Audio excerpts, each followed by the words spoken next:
I'm sure you've been waiting on this meeting and waiting to brief us on your progress that you've made in 2023. Okay, you want to start off Sure. with the opening remarks, Director? Sure.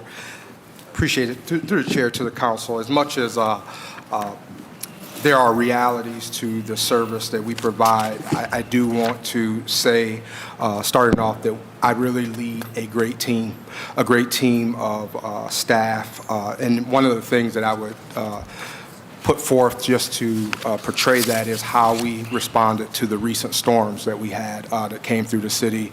All of the divisions within the Department of Public Works came together and did a lot of work to do that cleanup. And two of these divisions are represented at the table today. And just really, honestly, I'm honored to lead this group that I have. We have a ways to go, but I do believe we've made some progress in this last year. I'm doing the best that I can to provide the tools, the guidance, and the culture that we need to have in our department. And hopefully, we're doing our best to reinstill the pride of public service within our department as well. As we're just reaching the end of the construction season, we haven't had a whole lot of chance to extrapolate a lot of the data and find a lot of the lessons learned from this season, but we do appreciate the opportunity to be able to talk with you about some of the things that we've been doing over the last several weeks, and look forward to these conversations in general going forward.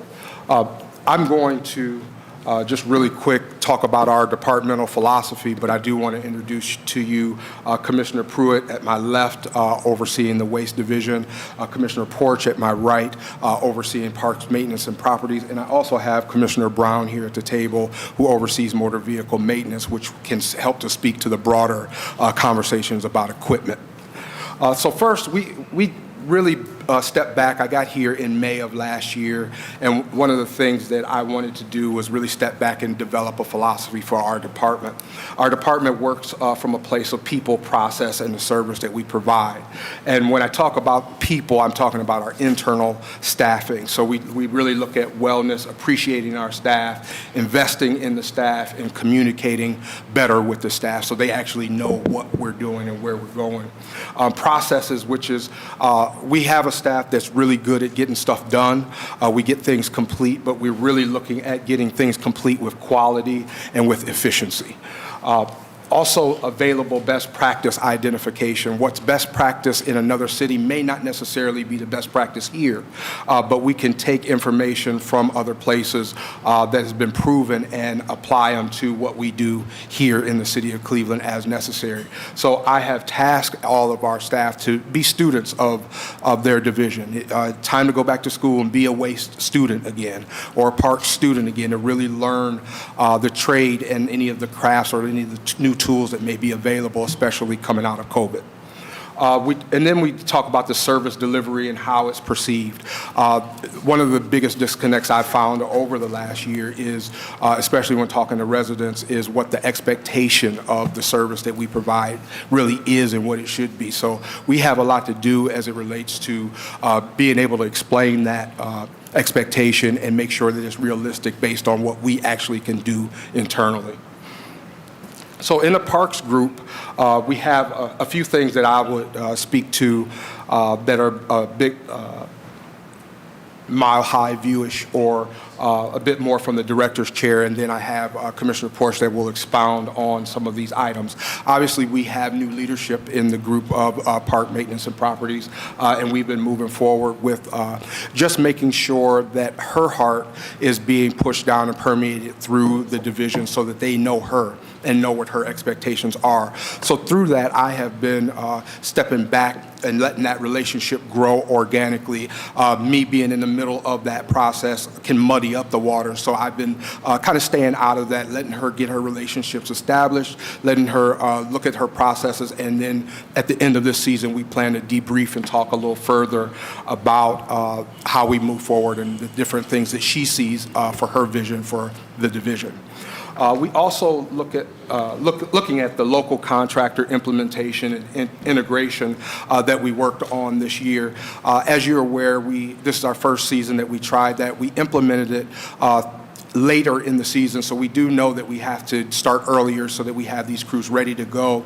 And we have some lessons learned that we have to look at, whether it be the inclusion of the local contractors into our work order management system, our conflation with the way we have the city cut up in subsections and things of that sort that we have to work on to get better at going forward. But overall, I think it's positive. I think we noticed, or at least I noticed in my office, the level of complaints that I got seemed to get more turned to the expectation of the type of service more so than service at all. So we did see some positive responses with using the local contractors, but we do have a bit of refining to do for the next season. Equipment, we do have to look at really ratcheting up and really thinking about looking at our equipment. The inventory of vacant lots and vacant properties continues to grow, so our equipment is going to need to grow with it. And so we're going to be working on that as we move forward with these next budget cycles as it relates to capital. Trees on vacant lots, that's one of the biggest things that I'm hearing about from residents. We go through and do the vacant lot, but then there's tree maintenance that needs to be done on those lots. So we're going to be taking this season to really look at a process that better identifies what we do with the trees that are on vacant lots and how we handle those, especially when they encroach on private property. We're also going to be looking at a little closer at leaves pertaining to parks and a collaboration with the Streets Division and how we actually compost and deal with leaves as it relates to the parks. Fence line service, one of the major things, and I think Council Member Bishop, we've talked about this at great length too, is we come in service of vacant lots, but then there's a fence line or a shrubbery that's grown into the fence and grows over the fences on the private properties, and we have to develop a better process of that going forward and how we're going to service those. Medians, right-of-ways, and streetscapes are also areas that we're going to be looking at a little differently going forward. I'm hoping to parcel off a couple of staff in our parks group to really handle streetscapes and the foliage within the streetscapes for the next season. Right-of-way mowing as well, trying to make sure we're on par. One of the things I look at in that area is how the city looks when we come in from some of our suburbs, making sure that we keep up with our right-of-way mowing so it's not noticeably different than when you come in from one city into Cleveland, making sure that we do better in that area. And also just the medians in general. I've been tasking our staff to be a bit more intentional about looking at the medians, especially where foliage grows up and causes sight distance issues. So we'll be looking at those issues more closely going forward. And again, talking about resident expectation, more times, one of the things that I did during the summer is as the complaints and issues began to rise, I diverted some of the calls into my office so that I could triage and actually talk to residents and hear what those issues were and get out and have those dialogues. And one of the things that I noticed more so than anything is the complaint wasn't so much about the service per se, or that we got service, it was just how it looked after the service, or those different things that come with that expectation. And many times the conversations got a lot lighter when I was able to explain the expectation and what we can actually do as opposed to what your local landscaper would provide in a vacant property. So informed sustainability, one of the things that we've done in the department is and we'll talk a little more about that when we talk about waste and recycling, but we look at sustainability as being a departmental effort, not just an effort that should be handled in the waste division. So we have established a sustainability section in my office that helps to, whether it be leaf composting or other items that we can do from a sustainability perspective, whether it be saving on fuel, whether it be doing all those things that we can make the city better from a sustainability perspective, not just in one division, but across the whole department. Okay, so before we go over into the Division of Waste, I want to give Commissioner Porsche an opportunity to talk about her division and the things that she's seeing and going forward. Good morning. Good morning. Through the chair to the council. So I'm new to this seat, but not new to the division. And while we can talk about all the issues that we have, just moving forward, some of the things that I see that I would like to work on. So we're just making it through the season at this point. This is the third rainiest season in history that we've had. I can honestly say at this point, equipment is not even our issue today. Our issue is staffing. I was going to say 20%, but we're more like 25% that has either been released or resigned. So at this point, we're doing more pivots than the NBA. We have to satisfy our citizens. I myself like to get out in the field 2 to 3 times a week. I go talk to the residents. I go look at the lots, and what I've seen is we need to focus more on quality over quantity. I've witnessed where some of the residents, I think it was in Ward 1, the lady on the corner of 143rd. I went over her house, and she has a lot right next door to her house, and we cut it. It was already cut, though. And then when we cut it, it was a mess. So I saw firsthand what she was talking about, and when I talked to her, she was fine after that, but I totally understand. So I'm not blind to what's going on or how we're doing, but what I would like to do more of is look at, since we can't have a ton of people, the work that we do, we would like it to be more of a quality approach. We have a lot of things coming up this season that I want to work on. I told my staff that we're going to have a very busy winter. We're going to talk about planning for the new season next year. We're going to talk about how can we service our residents better and different angles. We have our staff for park maintenance, our leadership, and majority of our full-time laborers are seasoned. So we have the people. We have the staff that can come in and do what we need them to do, but we just need to pivot a little more, and we have to hold our staff accountable, just like you hold us accountable. So I'm big on that.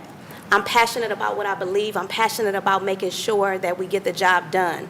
Unfortunately, we do have some issues where one of you guys might call us and we just pivot. We just go and do it so we can calm you down, and then we go back. We do. Some are not so calm, but we try our best, and we try to get to it. We try to get to the issues that we have. The problem with that is it backs us up in a sense. It backs us up because while I'm sure you heard the term systematic approach a million times, right? I'm tired of the word because there's nothing systematic about what we do. We putting out fires every single day. And when you call us, that's just another fire we're going to put out. I go lay eyes on it. I send a crew, and they go over there, but then it's taken away. In the meantime, the staff is quitting. It's unfortunate, but we try to get through the best way we can. So this winter, we are going to start working on our summer plans.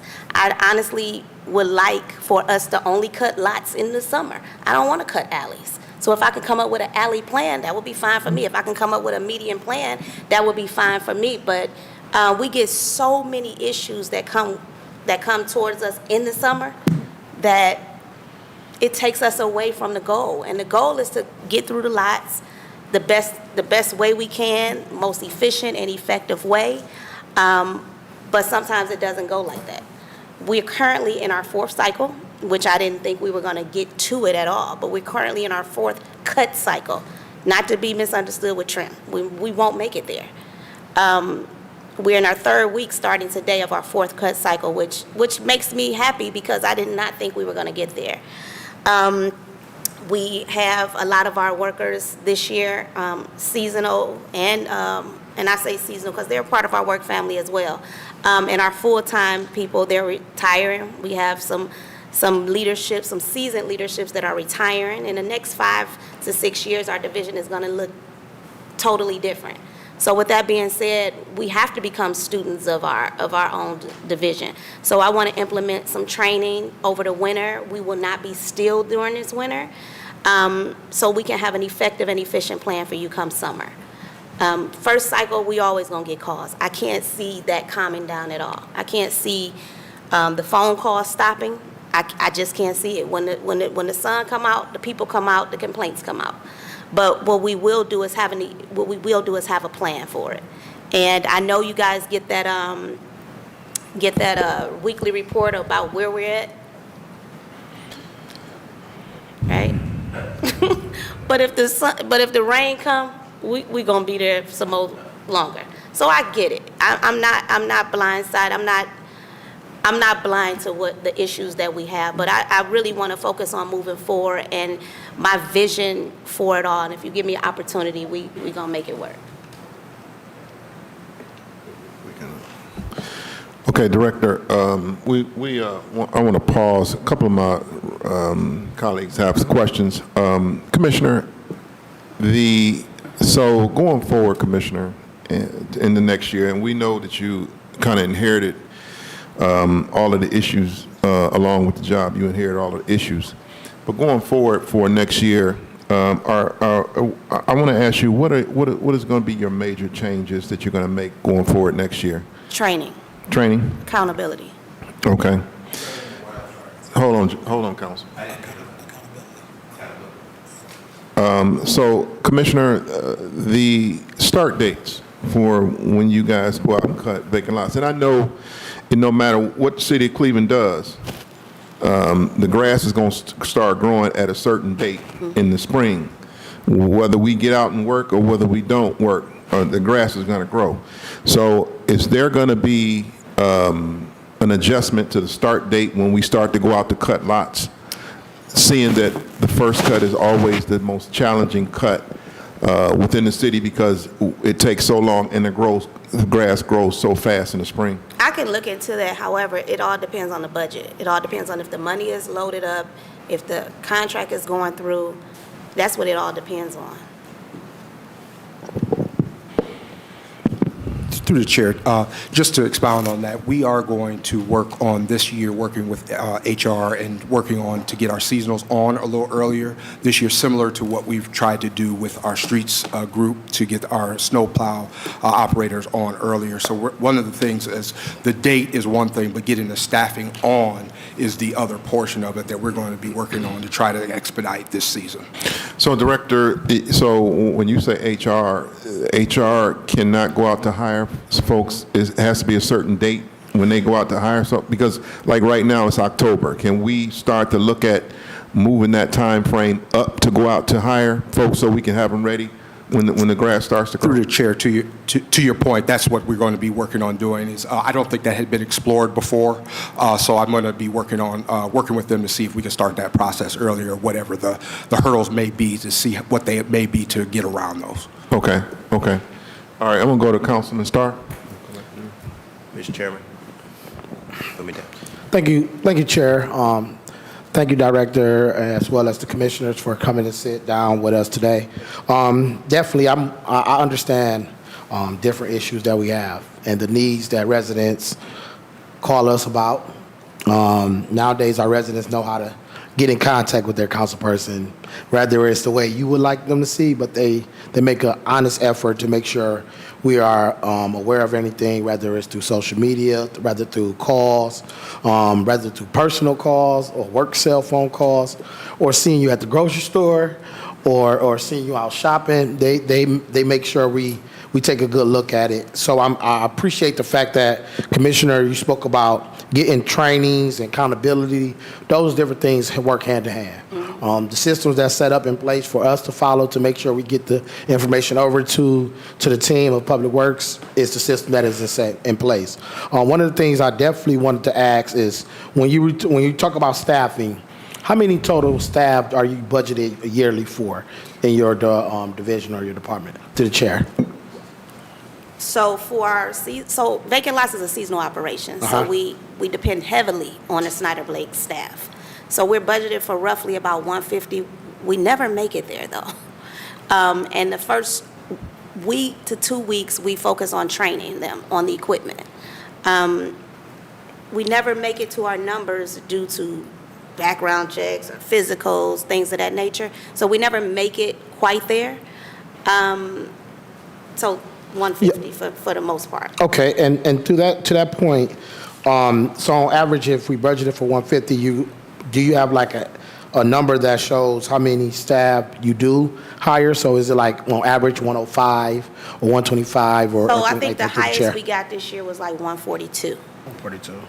And then to the chair, what is the salary range or the total salary for the seasonal grass cutting program? $14. $14? So for example, if September 22nd, we laid off all of our park seasonals through the agency and half of our vacant lots, just trying to stretch the budget.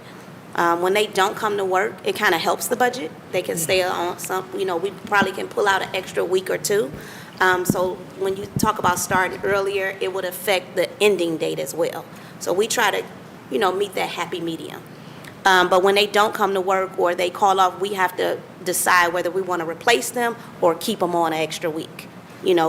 Do we go through that whole training piece again? Because the first week or two for a new employee, you have to train them. Yes. So we kind of caught in the middle, especially during the end of the season.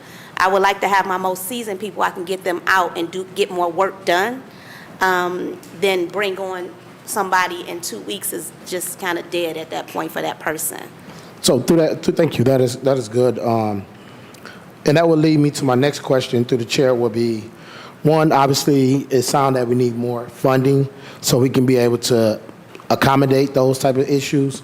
Because if I'm working seasonal, then I might get a check this week, then I might not work this week. Yeah. It'll discourage me, so I would be part of that batch that quit and try to figure something else out. So I definitely put a note down that we may need to explore more options through council of how we can increase the funding for this program. But something also that is very important to me, when, $14 an hour,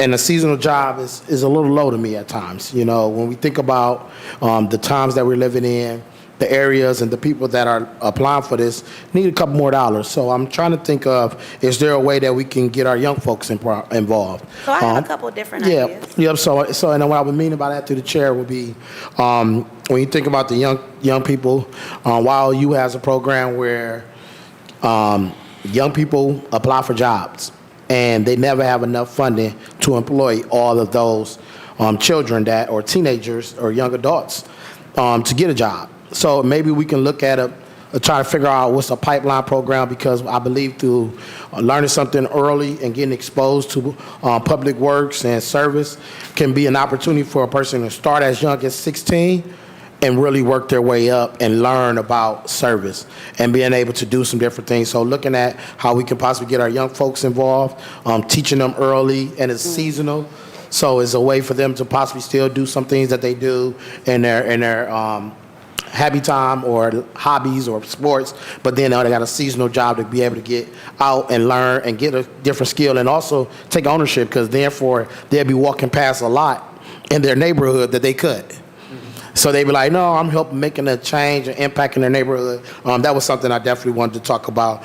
And just thinking about, obviously we're going to get to some more stuff later regarding the winter, obviously, but I was just thinking about how we can do that young teenager pipeline. And I know you mentioned you got some ideas as well, and anything I can do to help, that would be definitely appreciated, because you said quality over quantity.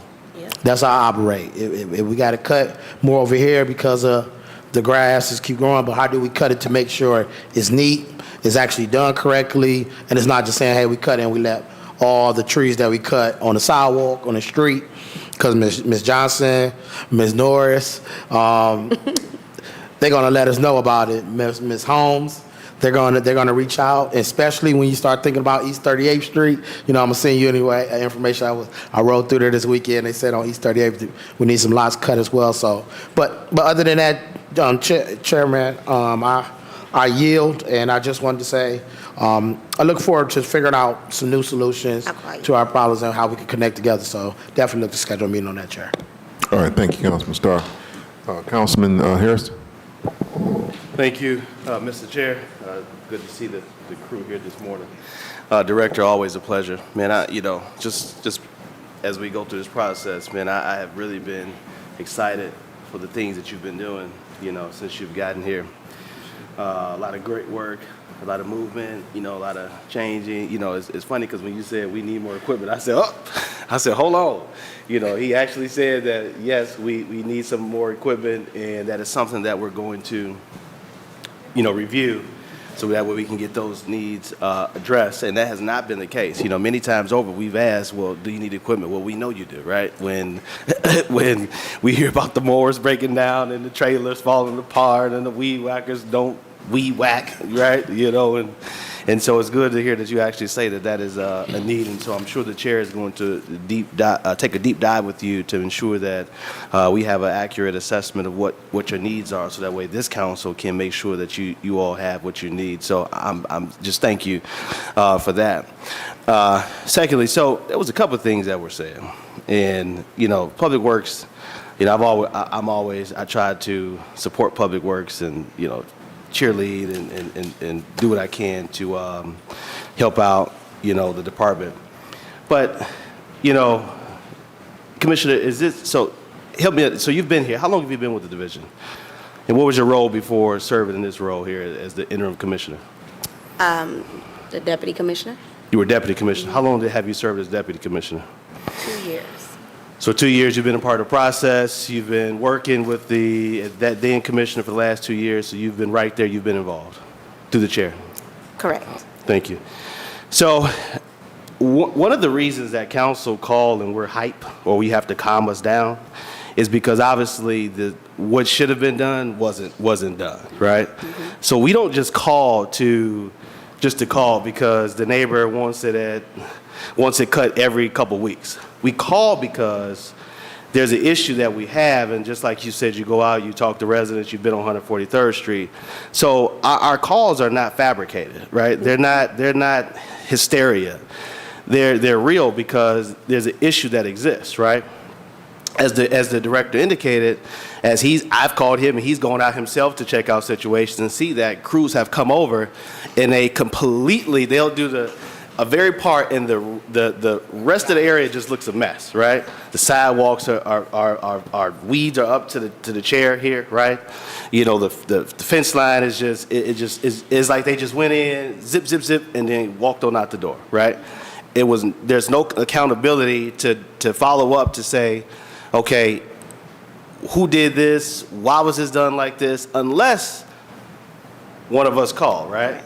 And so I would not categorize our interactions or our calls as being hyped in a way that you have to calm us down, right? And there's a reason for our calls and emails 99% of the time, because something that the department was tasked to do has failed to do. Either it is in a quality way. Maybe they're trying to just quickly hit the streets or hit the lots in a row, whatever it is. I don't know typically what the reasons are, but there's typically a reason why we reach out and we have an issue. That's because something that the division was supposed to do or the staff was supposed to do that just didn't get done in the way they were supposed to get done. All right. So I just want to make sure I say that this isn't we serve plus or minus 25,000 residents in each ward that we serve, right?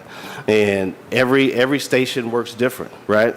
I had a wonderful unit leader, one of the best unit leaders that we have, right?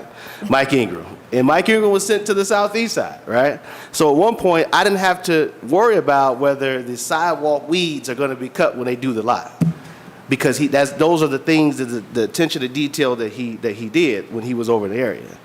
But that is no longer the case. I have to ride around and check lots and make sure, because I said I can't be getting all these calls about missed lots, right? And lo and behold, it's true, again, because there's no accountability, someone who is going back to look at these lots. So my question through the chair to the director and to the commissioner, not only are you all going to be reviewing the Snyder Blake staff or your seasonal staff, what is the review process of those who are unit leaders, who are I don't know the other, all I know is unit leaders. I don't know if there's another layer somewhere in the inspectors or somewhere in between there, who from past committee meetings, we were made to believe that that unit leader or that I'm gonna say supervisor is supposed to go back through the subsections to check to see what was done and what needed to be hit, what was missed, and then create a miss list. Is that the case? Is that happening, or is that not happening through the chair? Through the chair to the council. Yes. So we have the manager, then we have an admin manager, then we have the unit leaders. And then below them, during our summer months, we have what we call duals. Those are usually laborers acting as help for the unit leaders. They're supposed to go out, make sure that the workers are doing the work, and then the unit leaders follow up to make sure things were taken care of. Then we have that miss list that you talk about. We call that ward verification, and then they go out and do that. Unfortunately, while that happens, it's the accountability piece that's the problem for us. Because, like you just said, we have a driver on the street cutting one lot and leave 5 lots the same. That's ridiculous. I've received that. But the unit leader is supposed to go behind them. Part of our issues are we believe that past practice is always the best practice, and I don't believe that. I don't believe that because what we're doing is broken. So we have to change up how we do things, how we see things, how we provide our services, how we go out and take care of the things we take care of. I don't even think that we should do ward verification, those sheets, because that tells me if I'm looking at a stack of lots that are missed, that's a problem. And that's a problem from the person who was supposed to do it, to the person who was checking it, to the unit leader, to the admin manager, to the manager, to me. So it's the accountability piece that's missing for me. So when I say things like to calm you down, wrong word, but just to satisfy your complaint, that's what I'm saying, because we try to do the best we can, and without fail, we fail. We try to do the best we can, but that's the process. That's the process. And one thing, while I've been in that seat this 2 years, I've been with the city for 25, and I was born and raised in park maintenance. This is passion for me, so I get it. And so I'm a Cleveland resident. I understand what a lot looks like, and I don't like it just like you don't like it. And I know you speak a lot about Mike Ingram, and he's one of my best people. I need 5 Mike Ingrams, though. Mm-hmm. It's just not what we have. It's just not what we have right now. Sure, Director. Through the chair to the council member, I do appreciate everything you mentioned, and really what it comes down to is culture. It really comes down to, because before we even can talk about accountability, you got to have good process. And right. So even looking at the seasonality of our operation has to be considered when we have an inventory that is growing exponentially and still trying to approach it from a seasonal perspective. That's something that I have to look at going forward as well. But when we start talking about that accountability piece, it is one that is very important to me. But I definitely want to make sure that when we talk about accountability, did I provide the tools? Did I provide the process that was necessary so that I can hold anyone accountable? Right. And those areas are broken right now when I don't know if a tractor is even going to start tomorrow. It's very difficult for me to say. Absolutely. So all those things, we have to step back as a department, be realistic and open and honest and transparent about those things that we are really working through. When we talk about like ward verifications, I agree with the commissioner. When we have a list of misses that are that high, is it something wrong in the process, especially when we're talking about we have to build and we have to verify, is this grass even high enough to cut, and all those things that are involved in this process. We're looking at the whole thing, and we're really willing to do that. Absolutely. And, Mr. Chair, I'll wrap up with these last 2 points. Thank you, Director. You're absolutely right. Your first worry is whether you're going to be able to get out the door, right? Whether your tractor's going to start, the weed whacker's going to whack, and so forth. In the trailer, the hitch won't break off on your way down the street, So addressing those needs are absolutely first and foremost, And I asked a question about, because the unit leaders and supervisors are your on-the-ground eyes, right? Todd and Tamisha and what's the other guy? John, is that his name? Manager, one of the admins. He's our foreman. Okay, so you got and so I know I bug Todd and Tamisha a whole lot, because because I have to, right? And we have to. We don't bug them just to bug them. We don't call just to call. Trust me, if I didn't have to call or email, I wouldn't, right? And it is unfortunate, as you indicated, because it goes from the workers, the unit leaders, to the managers, and then up to you, that you have that list of misses or verifications, and so I really hope as we go along through this process that the department provides, or at least this division provides, how the accountability situations will be addressed, right? I know you mentioned training, you mentioned other things, that we really get an understanding and really get a layout of what that looks like in terms of addressing accountability, right? Because we can say that, but what does that look like? What steps are going to be taken to address those systematic issues that exist inside? I know that we have a very seasoned, a very thorough, very engaged director, so I'm confident that it is going to be addressed, but I wanted to make sure I put that out there because, it's not fair to like Todd and Tamisha, who will actively respond, right? Who also comes out, they attend board meetings, they're involved, but they can't just be held accountable themselves. That those others who are on the ground eyes should also, and that's where a lot of us provide war crews for those situations, right? So that way a war crew can better come out of a systematic situation that the department has to address some of the fires that may exist, while all 99 other crews out of the 100 are still doing what they're supposed to do, right? But even that, I think there should be we should talk through, maybe not today, but as we go along, Mr. Chair, that how the war crews are used, right?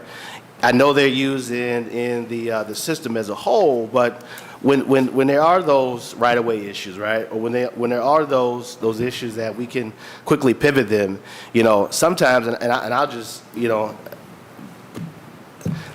honestly, if I would, send some over, for the war crew, not something that is just a routine lot cut, but just a right-of-way where I got the weeds growing up around the bus stop or around the corner. That are a foot, 2 feet tall, that they can get there, but it seems like the trickle down to them, it just doesn't happen as quickly, right? I see them out, and this is not something they're calling me and telling me, right? I'm out all the time, right?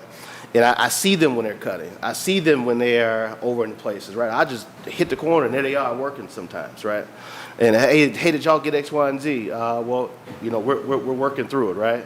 They're only going to give me so much information because obviously they're in the middle of working. But even just utilizing the war crews, I know we had I think war crews were pulled off of vacant structures at one point because we try to use the contractors, which is what I was told, not by the workers themselves, but by staff, by management.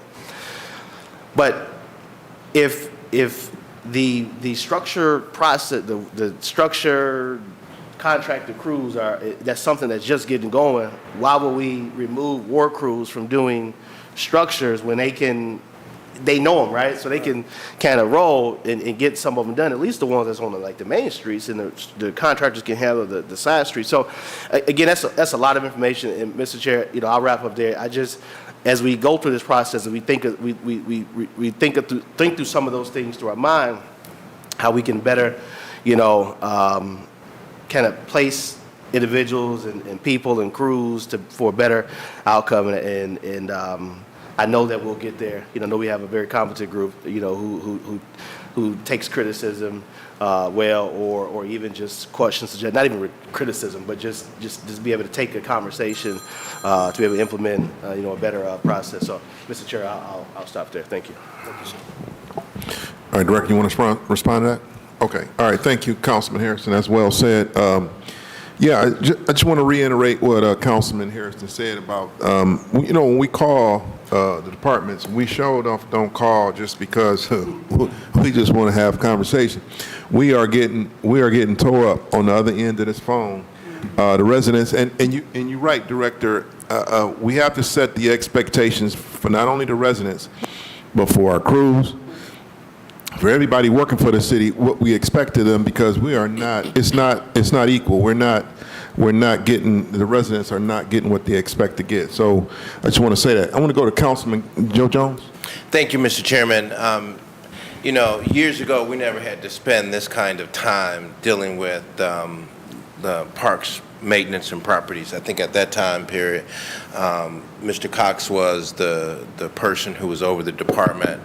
And then we had it, instead of this big conglomerate that we have in front of us right now, we had it broken up to two divisions. One was park maintenance and properties, and the other department was public service. And we had a really good, strong, robust streets program at the time, in addition to having a fundamentally stable, strong park maintenance program at that time. And I never had to come to this table and complain about parks not being cut, not being cleaned, not being kept, the whole 9 yards. But in the past, what has happened is, probably in the proposition of trying to save money, they brought these departments together and made this big super department, and then gave the responsibility of both the streets in addition to park maintenance to one director. And I think that right there, Mr. Chairman, has failed this city. After that program was put into place, we started having all of these problems and all of these fundamental issues and the breakdown within our system. This is the first year that I've had like really decent service. I've sat here at this table, and you are aware, Mr. Chairman, you know, as my colleague, me talking about this and being quite frustrated and agitated about this department and how it has completely, totally, equivocally failed the citizens of the city of Cleveland to provide the kind of service that they deserve to have. And our citizens are paying more and getting less. And that was for the last term. Now we're into this term. So now I see some light at the end of the tunnel. And I would like to say, Mr. Chairman, that, you know, I appreciate the leadership of this director that's here, and him assembling the staff and talking about a departmental philosophy. I never heard of that before. I never heard of any of our departments coming in here at the table talking about how they're going to put their wellness piece in place, appreciation of the people who do the work. How do we invest in and make sure that our communications are clear? What is the process? And then how do we do it in a sense that it's equality and it's efficient? Mr. Chairman, you know, I've talked about, you know, this department putting together and they did that, which I think that they will reap super benefits as they continue to perfect the program of subcontracting out the work. The problem that I found, Mr. Chairman, when I had an opportunity to dig a little bit deeper into the process, and this is something that Portia, as you're talking about training and looking for accountability and even seeking director of the HR department to help out in this whole process. Snyder Blakely, for whatever reason, I don't know what kind of contract we got with them, but Snyder Blakely is horrible. And I've been down there and I've seen the kind of people who come here to work for the city of Cleveland. And it's unfortunate, Mr. Chairman, when you go down into one of the park yards or you see people smoking marijuana. And so when you start to seeing these kind of processes, you start to seeing how people are acting. I even took a group out with me. I wanted to see how they cut. I took my trailer, my truck, my team, along with the city's team to see how they would be efficient on East 100 and 46th Street, which is an area where there's just nothing but two side tree lawns, and they were really high, a lot of debris, picking it up. Did you know that I had to kind of like really be super sugar nice trying to get these people to work? And then one guy just said, I'm just not going to do it. He just came to the site location, said, I'm just not working. And I'm just not going to do it. And I thought that was horrible that we got people who would quit. And so of the 4 people who came to the site location to work that day that was with the city, and my 4 guys, 2 of them quit. 2 of them just left, just didn't want to work with us, didn't want us to see how they were working. We were going to work one side, they were going to work the other side. We were going to see what that looked like in terms of a finished product. When we finished with our side of the street, Mr. Chairman, it was done. We had done it within 2 hours because I wanted to be fair. I didn't want to be there on the site, so I left my team there. And then I left the city's team there. They still wasn't finished. They still hadn't completed the job. And this was before this administration got in.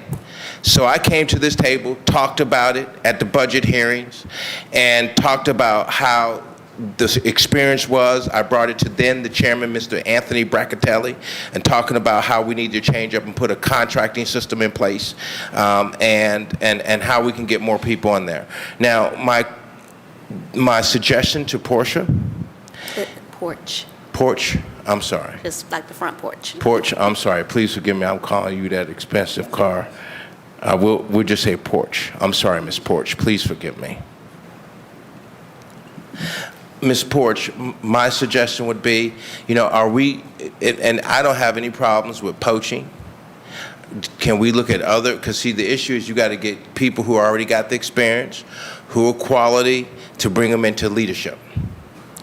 And the city has what I found is that we put people in positions to do work in the city in the past that either have no experience in what they're doing, never have been trained at what they're doing. Some of them are commissioners, some of them are directors, some of them have some really high up spots, and they don't have none of the background necessary to run these multi-million-dollar departments. And so at the end of the day, my suggestion, Mr. Chairman, would be that we look at other cities. If we could get some of those folks, if we could look at over here, what's the name of the place that runs we got them Metro Parks. Can we get some of the Metro Parks people, look at some of them, bring some of them in? Another thing too that I would suggest too is there's some really outstanding employees that you do have that do work really hard. Look at giving them a bonus, or maybe look at increasing their pay raise. A lot of them talk to me about the work they do and how they compare and contrast with other people who are full-time and how they're getting paid a whole different pot of resources than them, and I hear what they have to say, but I would think identifying who your hard workers are, the people who love to do the work that they do, because that's important. And I'll say, Mr. Chairman, I'm excited about the direction that the department is moving in, and I just wanted to touch upon how is the local contracting implementation of the program is working so far. Through the chair to the councilman, good morning. I did want to say, I think I'll let the commissioner speak to some of your questions, but I did want to, what is unique about what the city of Cleveland does as far as its vacant structures and vacant property is that we use a systematic approach to the entire city. We actually had a consultant come in to find best practices and baseline. They looked through the entire country. We're the only city that does it that way. So we couldn't necessarily, everybody else does it on a complaint basis. So we couldn't necessarily go to our neighbors and say, well, how do you do it? Because they don't do it the way we do it. We're doing something very different from, and if anybody in the country is doing it, we haven't found them. So our approach, our systematic approach makes it very different. When you have a complaint-based approach, you can plan better, you can use your resources differently. But when it's systematic, you're married to it. You're committed to it. Additionally, this is a seasonal program. Mr. Chairman, I'd like to reclaim my time. The issue that I asked was about contracting. How's the program Just working? trying to get now, there. we explained that, but I want to hit some more questions, and I don't want the chairman to cut me off. So I no disrespect to you, distinguished gentlemen. Can we just jump right into how this contracting program works? And I would be so appreciative. And I appreciate you explaining, but with that whole process, I appreciate your leadership, but I'd like to hear about the contracting. Okay, Councilman Jones. Now, Assistant Director, were you explaining the contracting portion of it? Trying to get to that point. Okay, Yeah. all right. Okay. But that I can yield to the commissioner Whichever if that's one what the you councilman can- prefers. I Explain like it the his best. presentation, unless you let him finish, and I can keep my time. I don't mind. Okay, yeah. Okay, well, go Councilman ahead, Jones, go. you up right? You follow. If you go, yeah, Okay, if he wants okay. to. Okay. Okay. Through the chair to the councilman, with that being said, because it's a seasonal program, you cannot get the best talent because people don't want to take a summer job and they put all this time and effort into what they do. So with that being said, we moved to using contractors for vacant structures only. And the reason why we do it for vacant structures only, The difficulty that we have with cutting vacant lots, identification, notification, those kinds of things, is very difficult because it's hard to identify who owns a vacant lot. It can be split into 50 pieces. And so when you go out and send somebody to cut that vacant lot, we have to, by ordinance, bill those folks. But you need to know who you're billing. And so our crews have to be very careful. That's why they can't just jump out on a lot and start cutting it, because we have to know who owns that. And if we're going to bill them, we have to know, is it city, is it privately owned, those kind of things. So we moved to using contractors for just vacant structures. That project, and I'll let Commissioner Fork speak more to it, but that project is, we started as a pilot because there are some issues that we knew were going to come up when we do that. And probably one of the main issues that we have is that contractors have a different mindset. When they want to go out there, they want to cut, they want to go on, they want to have a regiment, they want to have a schedule, they want to be able to keep repeating it. We still have to obey the ordinance. I can't cut grass if it doesn't violate the ordinance. So it could be that your 2-week cycle that most contractors would like to have, it's not in violation. And this is in the grass cuts that's dealing with potentially personal property. Absolutely. Because that's the That's violation structures. of the piece. But and I hear what you're saying because you're giving me process, right? So what I'm trying to get at a little bit more into the gritty of it, because, and just let's set that little piece to the side for a sec. Let's look at what we do have, right? So we do have an accountability system of what we actually have in our land bank that the city has authority over. How many lots are those?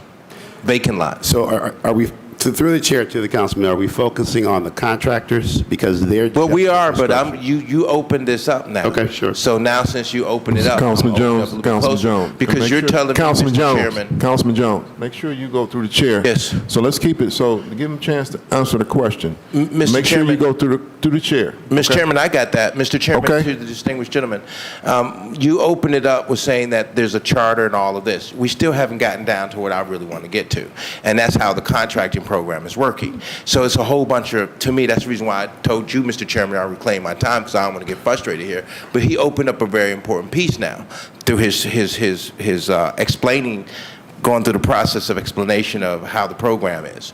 So right now, based on the charter says you can't cut that lot unless it has what, over 11 inches? 8 inches. Through the 8 chair. inches, Mr. Chairman? Or if it's, or through the chair to the councilperson, 8 inches, or if there is a nuisance, debris, things like that. Correct. We can do work on that property. So I'm there. So, Mr. Chairman, that's on privately owned lots, correct? That are vacant. Through the chair to the councilperson, when we're talking about ordinance and billing, that is correct, on privately owned. Yes. Okay, so the next question would be, Mr. Chairman, we have so many lots in the city of Cleveland that we own that's in the land lots. Do you know that number, Mr. Chairman? Through the chair to the councilman, I don't have an exact number, but I'm assuming it's somewhere between 10 or 15,000 that are city-owned. Okay, so the city has 10 to 15,000 lots, correct? So you don't need, that ordinance won't come into play with the vacant lots of the city. You can cut that as many times as you want. Is that correct, Mr. Chairman, to the distinguished commissioner? Through the chair to the councilman, in theory, that is correct. Okay, so, Mr. Chairman, then why can't we just give those lots over to the contractors so we won't have any legal logistical issues?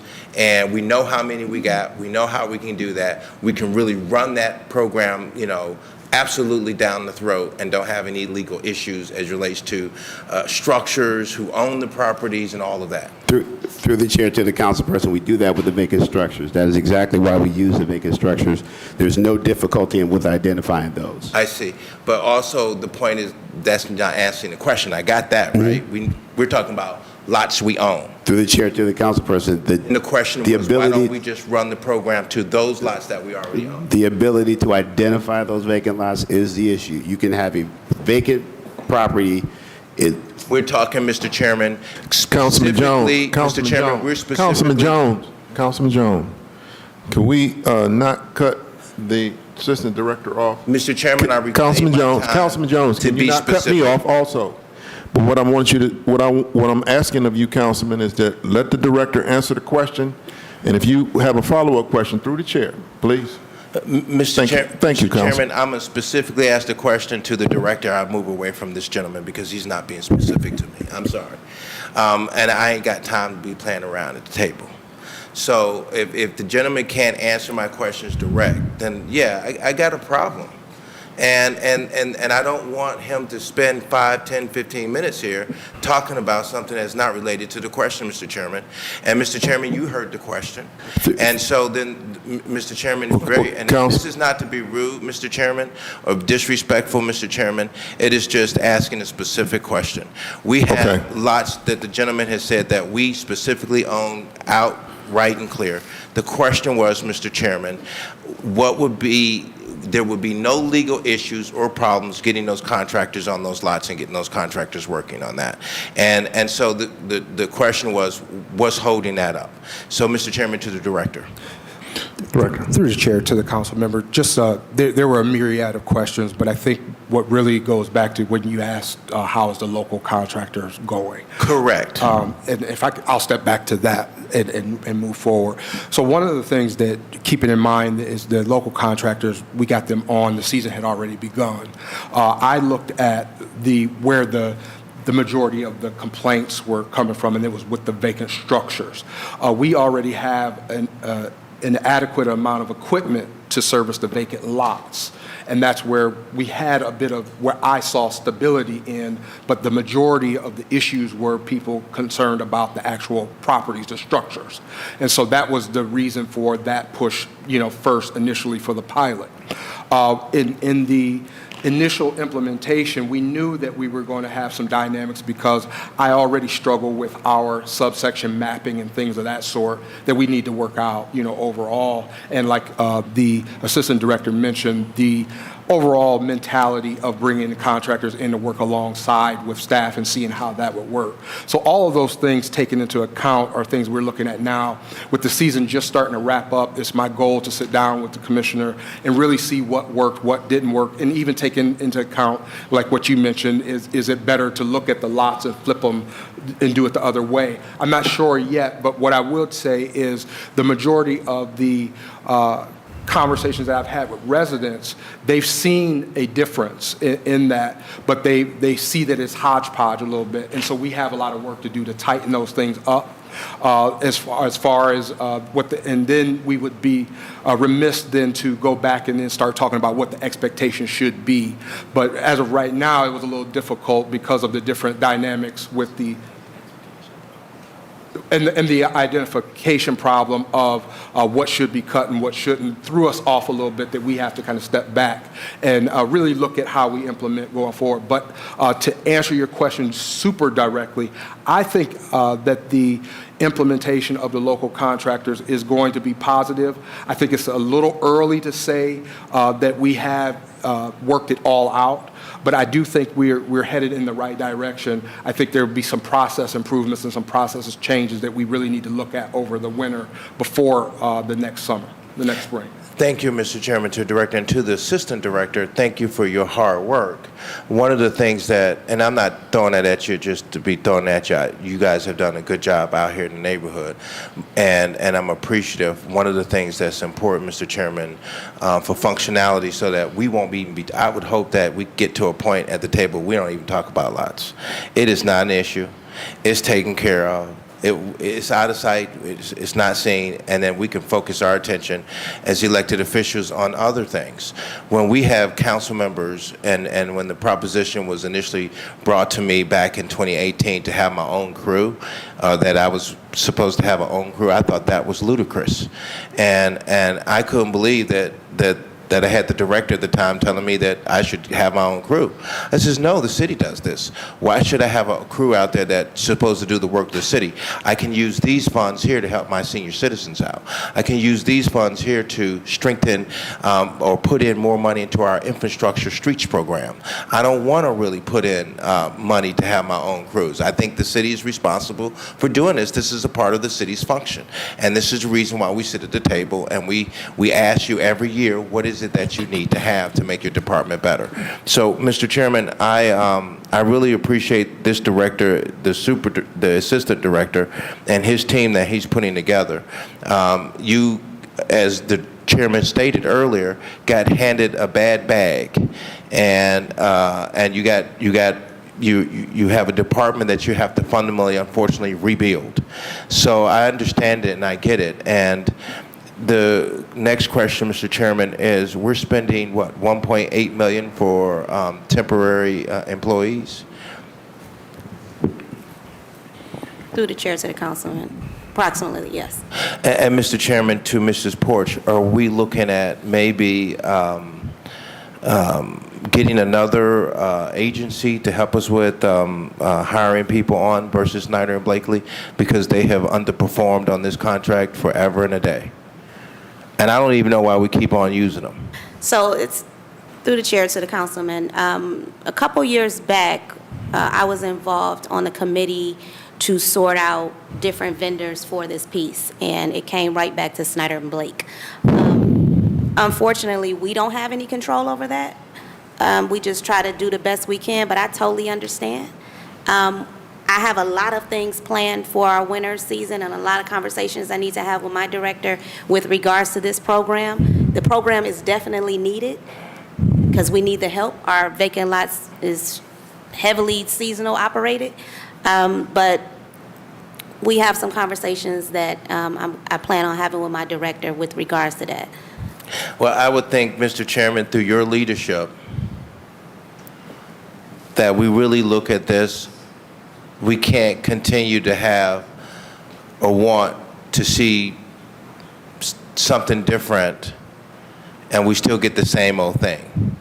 So my proposition, Mr. Chairman, as a priority of our committee is to let's bring Snyder Blake in here and let's talk to this person. Let's bring some other contracting people in here.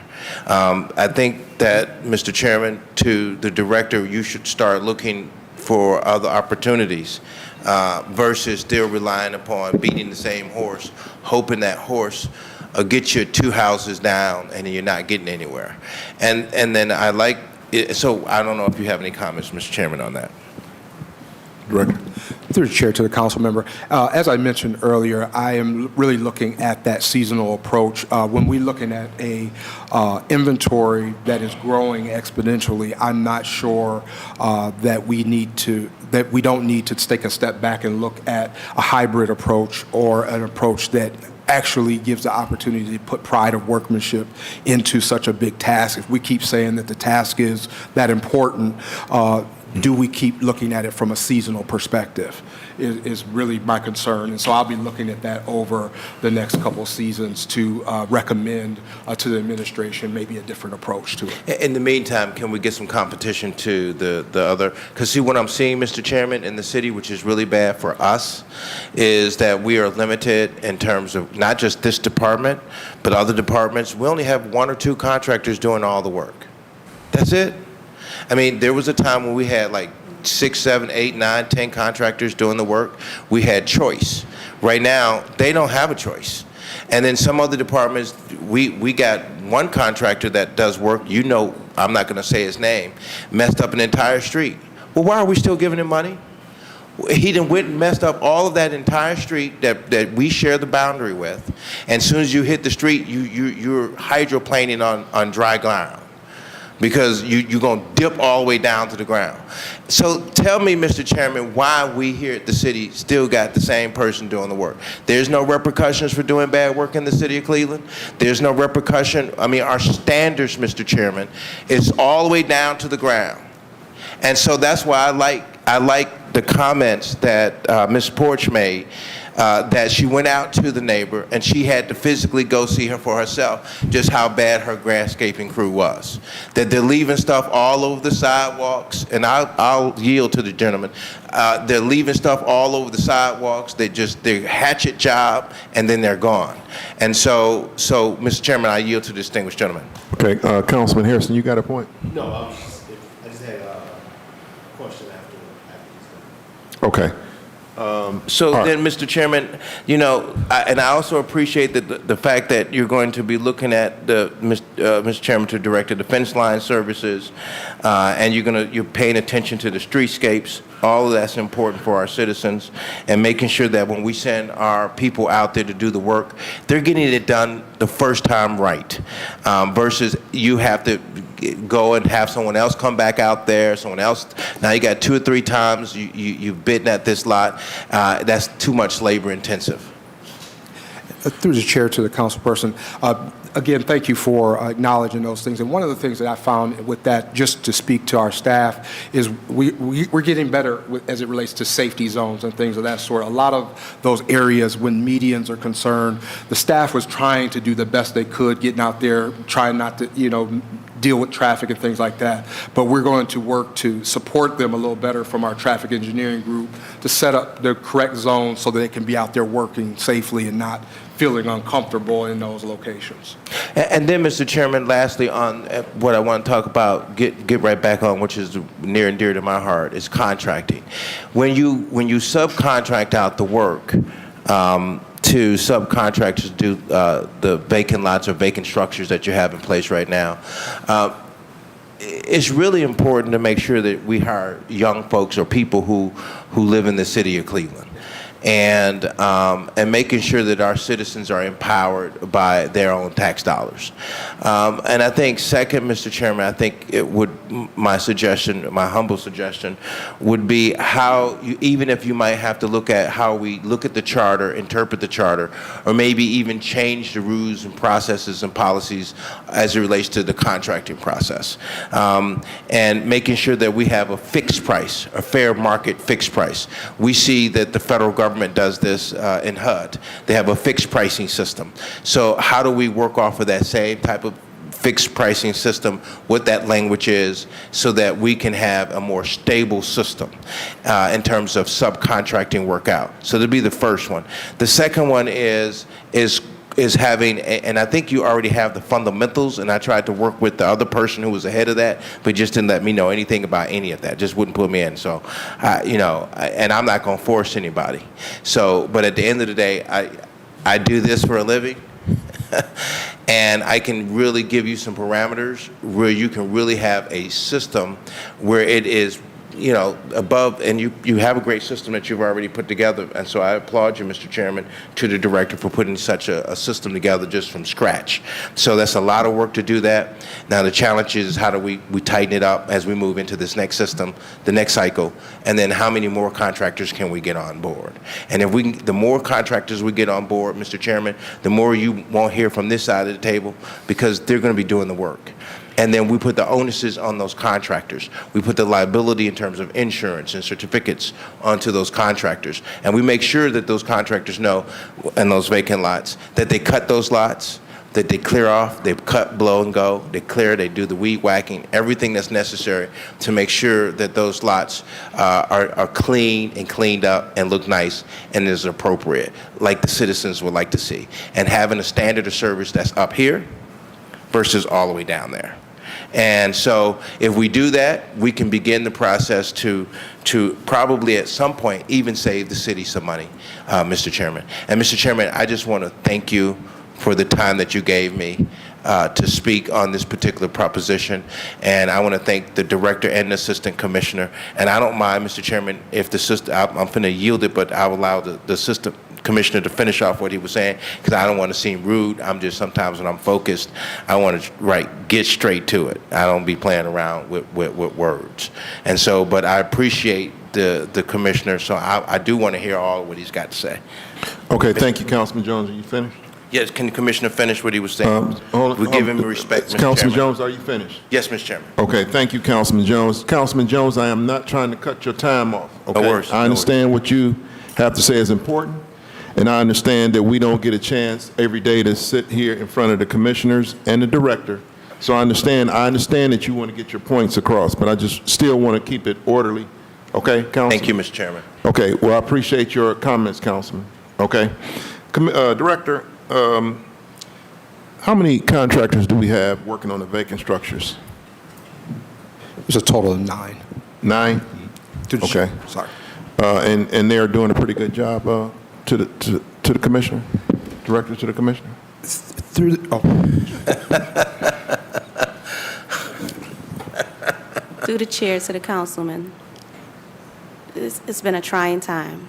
It's been a trying time. Been a trying time. So to the commissioner, are we going to, so now the contracts with the contractors, are they annual contracts?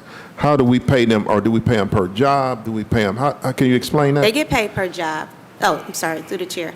They get paid per job. They're supposed to submit an invoice every Monday. That rarely happens, not for all of them. And then we pay them according to how many yards they did in that time frame on the invoice. And then we pay them like that. Okay. So have we provided the contractors with any kind of form of training before they start, or do we just kind of give them a crash course and tell them to go out there and cut? So through the chair, all of these contractors are landscapers by trade. Okay. They have their own company, so we told them what we needed done, and they go out and do it. It's been a lot of hiccups in it. That's part of one of the conversations I want to have with my director, because what Councilman Jones was saying, if we can have them, for me personally, I don't think that it would help if they cut lots. I think that it would help if they trim the lots and clean the lots. That would help us tremendously, and that way you can trim what we've already cut. There's no second guess about who owns it or who doesn't. The properties that we have them cutting, they're supposed to go every 3 weeks to cut, but they only cut what we give them. One of the issues that we're having with the contractors is they want to cut what they want to cut, and they don't want to cut what we give them. They rather cut reoccurring than initials. So now we're backed up on our initials. So it needs to be looked at a little bit further, and we need to redo the pilot possibly, so that we can stay on point with what we intended on doing. On that point, Mr. Chairman. Okay, hold on, just Councilman. Director, you want to make a comment? Yes, through the chair. One of the things also with that, keeping in mind our goal was to be able to bring in local, small, minority contractors. And with that, a lot of those contractors didn't necessarily have process in place. They didn't necessarily have a lot of the fundamental things certain businesses might have. So we're bringing all those folk in, then trying to meld them into our process that we're still trying to refine. So there are some, dynamics that we have to work through. Although I still see it as positive, there is a lot of behind-the-scene work that needs to be done. When it would be different if we were just bringing one contractor in to service the whole city. We could just say, this is exactly how we want it done. But when we're bringing in and trying to be amenable or really work with these local contractors, it makes it a little slower of a process. But it's one that I think is valuable for the city overall. Okay, all right. Councilman Jones, you had a point? Thank you, Mr. Chairman. And that's one of the things I didn't want to see when the program started, exactly what Mrs. Porch is saying right now. You have a hodgepodge approach. You have some contractors that don't want to do the work, and then you have some contractors that will do the work, but at the end of the day, the initial work or the new lots that you're trying, or the new properties you're trying to give to those contractors, they're not doing the work. And the issue is we ran into that problem too, and we got a fix for it. And it's really fundamentally about setting up systems. And so the next question, Mr. Chairman, to Mrs. Porch is: do you have a full-time person who that's all they're dedicated to, is looking at the work? Because there's two components to this, right? This is a mom and pop city, so that means that the 15,000 lots is a lot of lots if you did get contractors on that, but we're not doing that kind of volume. Is that correct?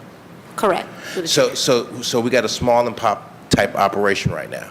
So, Mr. Chairman, my question is: do we have a full-time person that's really doing this work? This is all they do? So we have 2 full-time people who are issuing work and closing out the work and reviewing the invoices. In terms of a person who's going out there like an inspector, we share the inspectors with vacant lots, which that we shouldn't. Right. So we sharing that because this is a pilot program, and when we started the program with the people. It's like open up a store with the employees and the customers at the same time. So we have to revisit this. We have to, because I think that it could be a great program.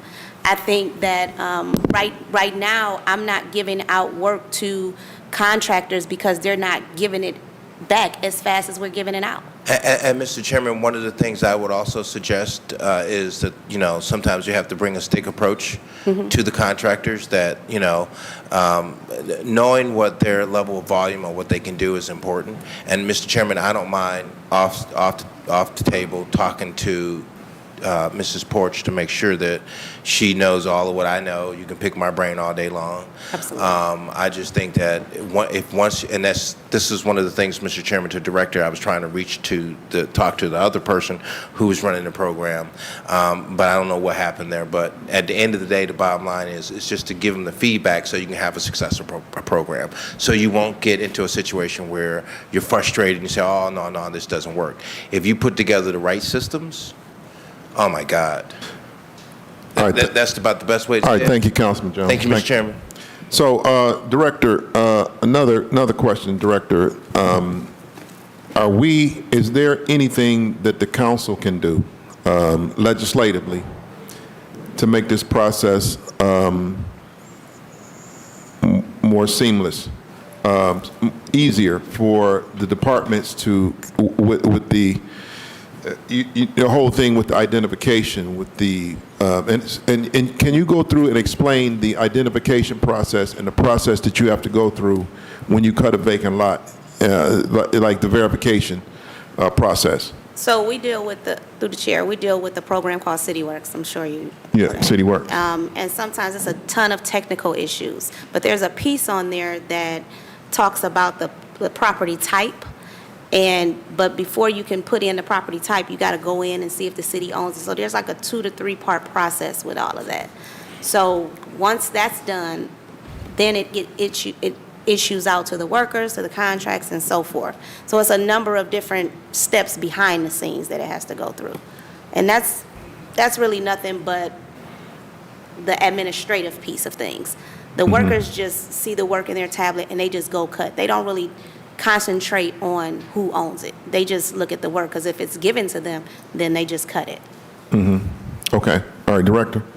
So is there anything we can do as far as the legislative process to make this process a little seamless? So through the chair, to the chair, as we are kind of doing our debriefing and looking to all these things that we looked at, I do believe that there's going to be an opportunity for us to collaborate and move some things forward legislatively. We just have not yet debriefed from the end of the season yet to know those items. But I do hope that the opportunity does still present itself as we do go through these things to be able to come back to you and with some recommendations and some things that could help us with our processes. Okay. All right. Is there any other questions? Councilman Hairston. Thank you. And I'll be brief because I know we're trying to move on to the other parts of our agenda.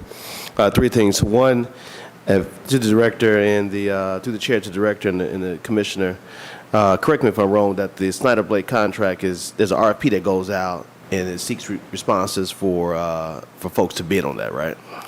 Through the chair to the council member, yes, Okay. That's correct. Thank you. And you said that you're going to work on trying to get that out a little bit sooner, so that way you won't have to be faced with the timelines, correct? To the chair.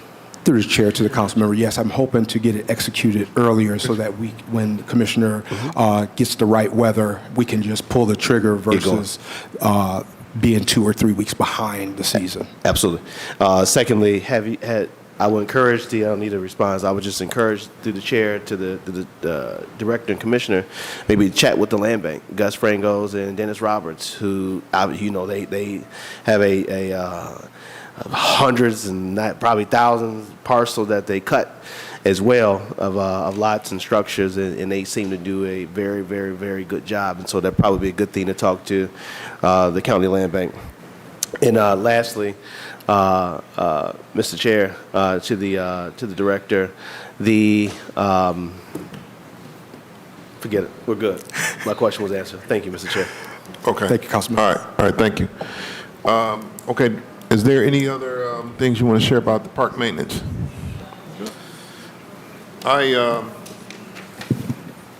I do want to bring up.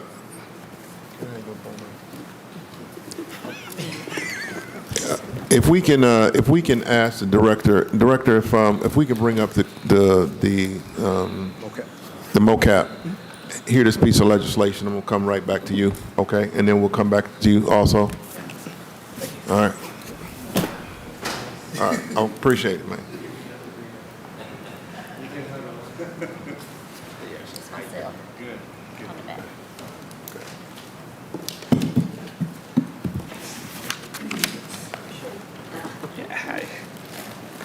Thanks, Council.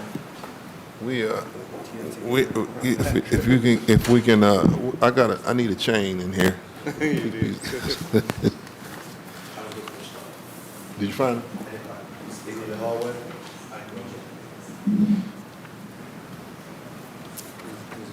I saw him come in for a second. He does, but he's not. He went back in there, so we'll work it out. We'll get this piece out of here. Thanks, though, because she had to leave at 11:45. Okay. She's still on maternity leave, so she's just here for this. Okay. All right. Okay. How's the baby? She's great. Good. Great. First. Wow, it's a great time in life.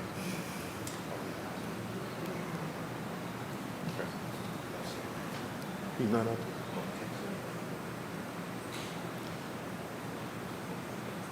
What about Blaine?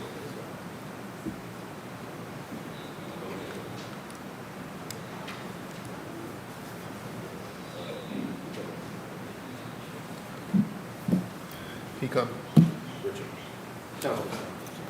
Hey, when is that road work going to start? Your ward.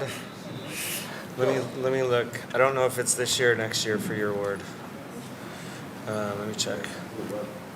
Yeah, I mean, we'll be able to do more if the weather holds out, but we're assuming that October is our last month. But there are certain wards that are starting this month, and I can't remember if yours is one of them or if it's 24. Yeah. Just make sure I know ahead of time, we'll just pull up and start. He said Rick was coming. No, I know. No, we will. Yeah, we understand. We do move fast sometimes, but we understand. We're putting up signs too on each of the streets, pretty big signs. So that'll be in advance of starting work too. So yeah. Yeah, just once you find out, let me know when Okay. it'll be done this year or. Okay. Yep, we'll do.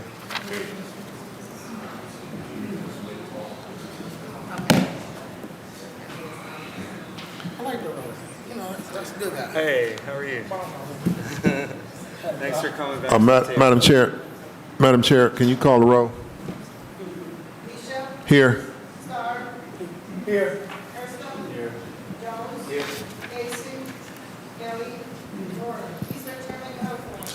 All right, thank you.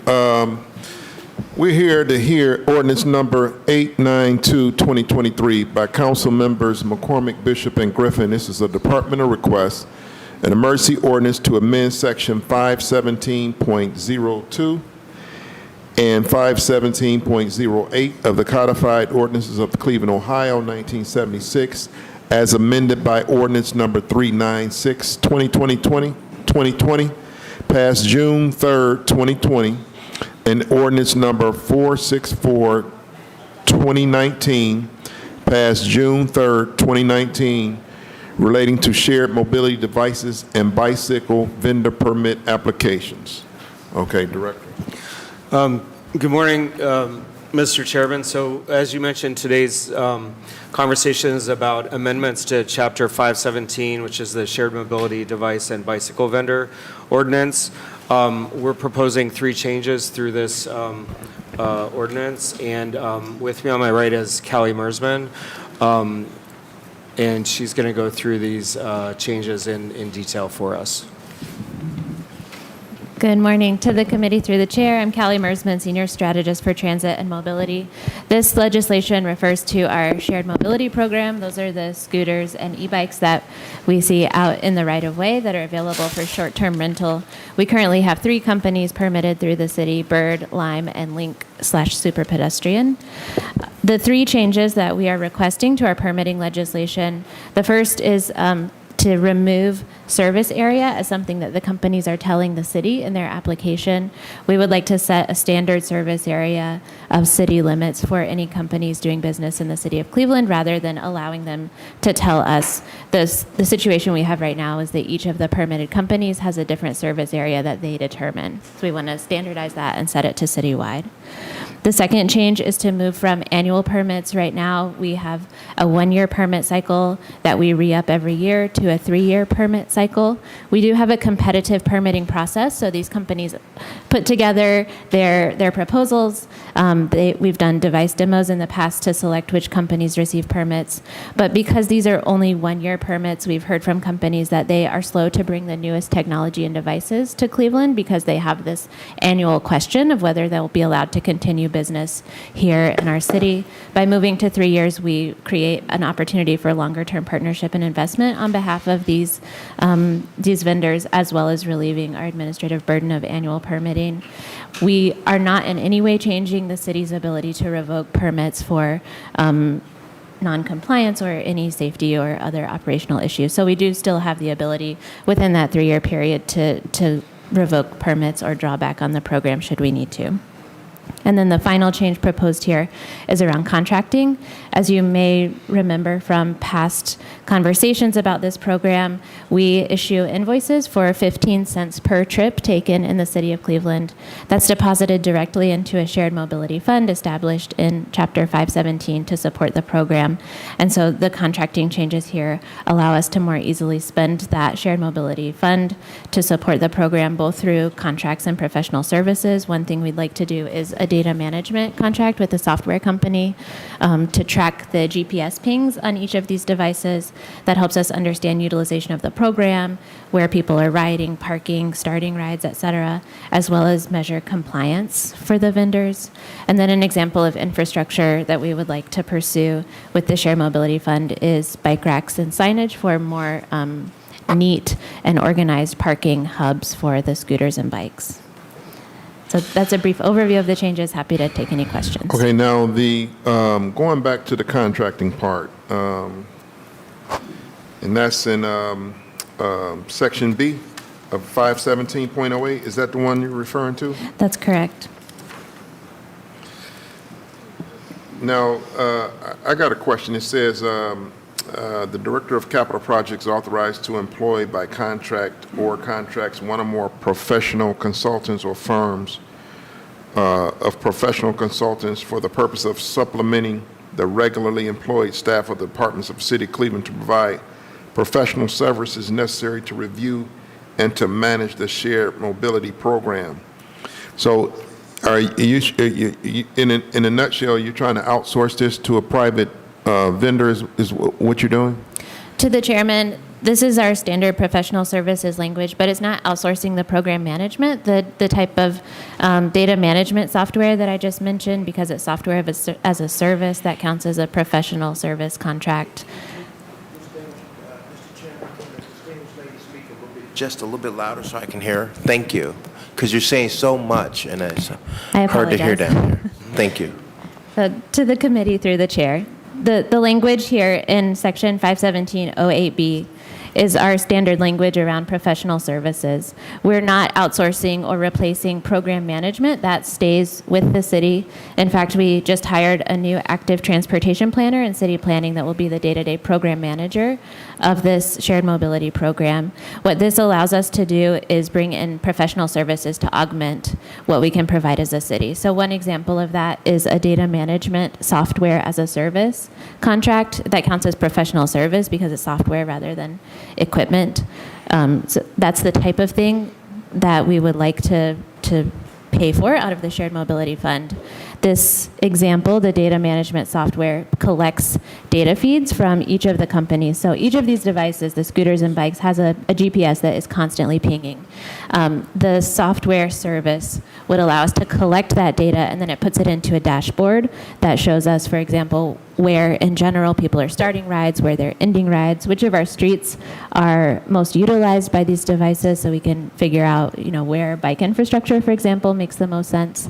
It also allows us to track compliance. So as some of you may know, we can set up no ride zones, no parking zones, slow zones based on geofencing, which is an imaginary border that the GPS unit on the device recognizes. And so with this data management, we can track which companies are complying with that. And if there are, for example, parking events or riding events that aren't in compliance with that, then we can take, actions necessary to ensure an even playing field across the permitted companies. So now, getting back to this, on this section, the compensation to be paid for services shall be fixed by the Board of Control. Is that standard as in this language also? Is that standard? Yes, sir. So all of this would follow our typical procurement process, including going to the Board of Control for approval. Now, what about the anything over $50,000? So this would allow the director to enter into contracts over $50,000 for the purposes of this program using funds in the Shared Mobility Fund. So, Director, is this the way we word all of our? Mr. Chairman, so this language is how we word all of our procurement language for professional services. I guess the only difference here is that this ordinance gives us the authority to enter into contracts that are above the 50,000, but it doesn't change what our process is internally for how we administratively have to get that approval. Okay, so in Section C also, you can enter into a contract greater than $50,000 also without coming back to council? Mm-hmm. Yeah. Yes. Chairman Bishop, this language is very similar to what was in the Complete and Green Streets Ordinance to allow us to implement that. I'm sorry. This language is also what was included in the Complete and Green Streets Ordinance that was passed last June to allow us to implement that program. The different sections are just about different types of purchases. So we talked about the professional services. Section C is around purchase contracts relating to equipment. And I gave the example of bike racks and signage as one of those. Well, Mr. Chairman, you're asking us to change this here to allow for you to spend over or not come to council for $50,000. Can you give us an example of what you got planned that you're going to do? You wouldn't be asking for this if you weren't going to do nothing. To the councilman through the chair, I actually don't have an example of anything over 50,000. The two examples I shared are under 50,000. Our thought was that just because we have this shared mobility fund, we haven't substantially spent it down since this program was started in 2019. And since we're here to go through this right now, we know that we have investments that we want to make that are under 50,000 at this point, but to allow that to proceed and to implement changes on the street with the funds we have available, we went ahead and took the language from Complete and Green Streets and included it here just to allow that to flow smoothly should we need something over 50,000. I will say that our current balance of the Shared Mobility Fund is only $150,000 total. Okay. And so we're not talking about large sums of money here. I see. Okay, all right, I'm going to open it up to questions from my colleagues. Mr. Chairman. Councilman Harrison. Thank you, Mr. Chair. One question through the chair to the table here. The Shared Mobility Fund, you said it's about $150,000 in that fund? Yes, sir. To the councilman through the chair, that's our balance at this point. Thank you. Through the chair to the table, what are the boundaries where that fund money can be used? Is it strictly just downtown? Where can you use those dollars? To the councilman through the chair, there are no geographic boundaries, but it is bounded by needing to be expenses that support the shared mobility program. So this is a fee that needs to be paid out to support the program rather than a general tax that can be used for whatever purpose we want. So there is a description of the shared mobility fund and eligible expenses in Chapter 517, going directly back to supporting the shared mobility program. To the chair, to Joe Titron, can we get that information, please, or Brooke, that we request that the description of what that fund can be used for, the eligible expenses? And lastly, Mr. Chair, for that fund, can, so just for as a brief example, where can, so like if Mount Pleasant wants to do wayfinding signs, right?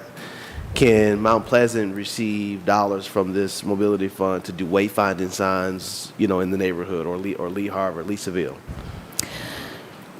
It would depend on the details. Okay. So the signs would need to be directly communicating to people using these shared scooters and bikes. That's the shared mobility Shared fees scooters that and we're bikes. getting that are going into this. So when I mentioned signage, one example of something that we're planning right now is parking hubs that would be in neighborhoods across the city that are sets of bike racks and then a sign that says shared scooters and bikes, right on the road, follow all traffic rules, park out of the way of the sidewalk, that type of thing. Okay, got it.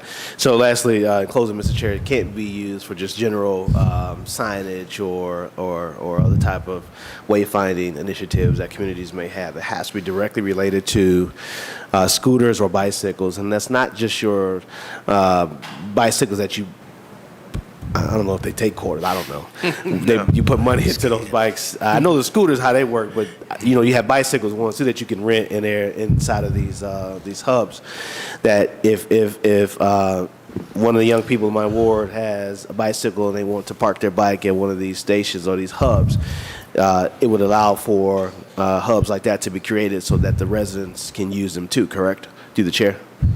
To the councilman through the chair, the language in the ordinance that authorizes this program specifically restricts use of the fee. So the vendors pay this fee to the city based on the number of trips that are taken on their scooters and bikes for rent.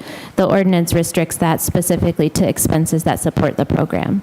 So we wouldn't be able to use this to do general bike racks for private use, like my personal bicycle to go and ride to a restaurant in your ward and park in front of there.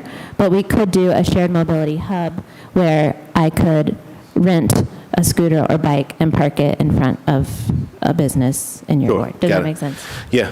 Thank you, Mr. Chair. What I would say as we go along, and maybe we don't do this now, but we should probably have some further discussions around whether these hubs that are placed in around the city, that they not just be restricted to shared mobility options, but there be spaces for just general residents who may want to park their bike, like the old park and rides. You park your bike and you kind of park and walk. You may have, for a ward like mine, we're near Euclid Creek, right? And so folks may want to ride. They don't want to put their bike over in the creek, but they want to be kind of centered and they want to be able to walk to different places around in the neighborhood. Your neighborhoods were Mill Creek and other places, Garfield Reservation, on the border. Just thinking through some of those options, but I'm sure we won't work that out right now, but as we go along, maybe we make some sort of adjustments to allow for that. And I will say, Mr. Chair, that if you are inclined to require the administration to come back to us for any contracts or and so forth over 50,000, I will support that if that's the way that you feel like you need to go. Thank you. All right. Okay, thank you, Councilman Harrison. Councilman Joe Jones? Thank you, Mr. Chairman. I think Mr. Harrison hit on a number of points that's important in terms of knowing where all the hubs are. How many hubs do we have, Mr. Chairman, and I'm sorry, Mersman. Yes, Ms. Mersman, thank you. It's one of those mornings I haven't had my coffee. That's quite all right. How many hubs do we have, Ms. Mersman? To the councilman through the chair, we currently have a little fewer than 200. Those are all only geofenced, though. So at this point, we don't have anything in terms of physical racks or signage in those locations. You may have seen, especially around the downtown area, 2 parallel white lines. We have some right out in front of City Hall. That's currently how many of these hubs are marked, but we know that those 2 white lines don't mean very much to anyone outside of this room or this building that are riding. And so that's really where the desire to make something more visible and physical comes from. I see. And Mr. Chairman, the way this fund is set up is basically off of the vendors, correct? The vendor fees? How is that collected? How does that work? That's correct. The deposits into this fund are 15 cents per trip that we invoice the vendors, as well as their application fees when we renew the permits. I see. And this program that you're getting will give you the fundamental checks and balances, I would presume, on accountability with if the vendors are being straightforward with you and what your exact accounting should be, I would presume. Mr. Chairman, to Mrs. Measurement. To the councilman through the chair, that's correct. The data management software really allows us to have a bird's eye view of what is happening in the program across the city. Without that program, it's anecdotal. And Mr. Chairman, in your testimony, Mrs. Measurement, you talked about geographical borders. Where's those?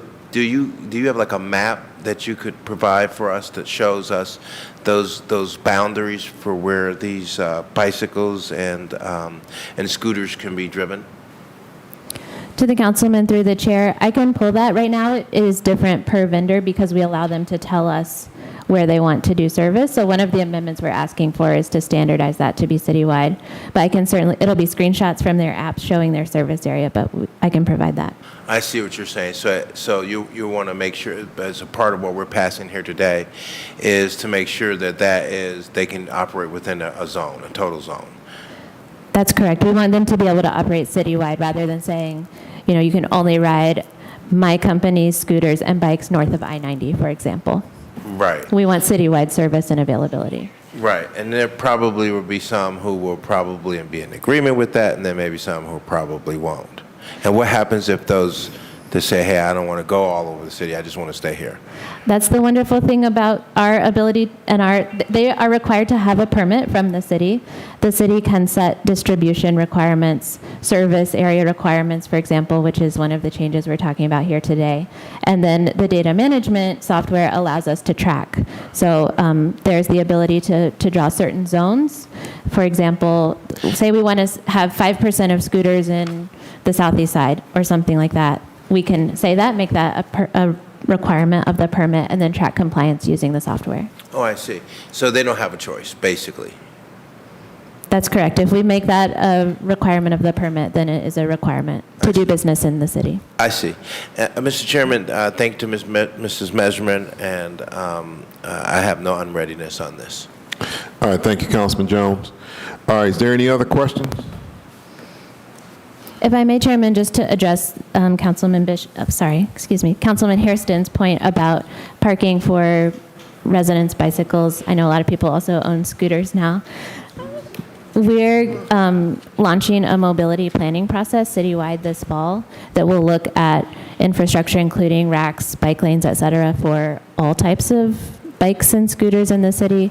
And so I'd love to connect with you on general bike racks. The Shared Mobility Fund isn't the only avenue that we have or can create to get that type of infrastructure in place. And I know especially in Ward 10, we're working on the Euclid Creek Trail. There's a lot of investment happening. So let's talk about that in a more holistic frame. Thank you.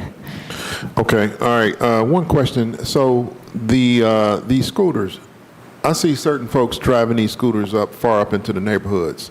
Are those outside of the zones that the companies, do the companies set their own zones, you're saying? Yes, sir. The companies do set their own zones. So would these scooters work outside of their zones? The companies handle that a little bit differently right now, is my understanding. Some of them the motor will just shut off when they go outside of their service area, so you'll kind of just coast to a stop. Others will allow you to finish your ride, but once you're in the ride, you can't start another ride when you're outside the zone. Okay. So when we set the city limits as the service area, you'll be able to start rides and end rides within our city limits. Okay. All right. Is there any other questions? Councilman Starr? Okay, Councilman Starr. Councilman Starr wants to make an amendment. Thank you. I wanted to understand if we can make an amendment for section 517.08 under contracts, bullet point E, where it says that the cost of the contract or contract authorized herein shall be paid from the Shared Mobility Fund and any funds approved by the Director of Finance. Under that last section where it says mobility fund and any funds approved by Cleveland City Council. So amend that so it can reflect that anything over 50,000 is brought back to an approval by Cleveland City Council. So any funds spent over 50,000, before the director can be able to approve that, it has to be approved by Cleveland City Council. Okay. All right, so Councilman Starr puts up an amendment to amend Section E. Yes, Section- 517. Is there any discussion? Councilman Jones? Is there any discussion on Councilman Starr's amendment? I have no unreadiness, Mr. Chairman. All right, is there a second for Councilman Starr's amendment? Oh, you already second? All right, thank you. Councilman Harrison, second. All in favor, say aye. Aye. Aye. Those opposed? All right, the motion, the amendment carries. All right, Director? Yes. All right, is there any other questions? No questions, Mr. Chairman. All right, seeing no further questions, ordinance number 892, 2023 stands approved as amended. Thank you, Director. Thanks, Councilman, for hearing us.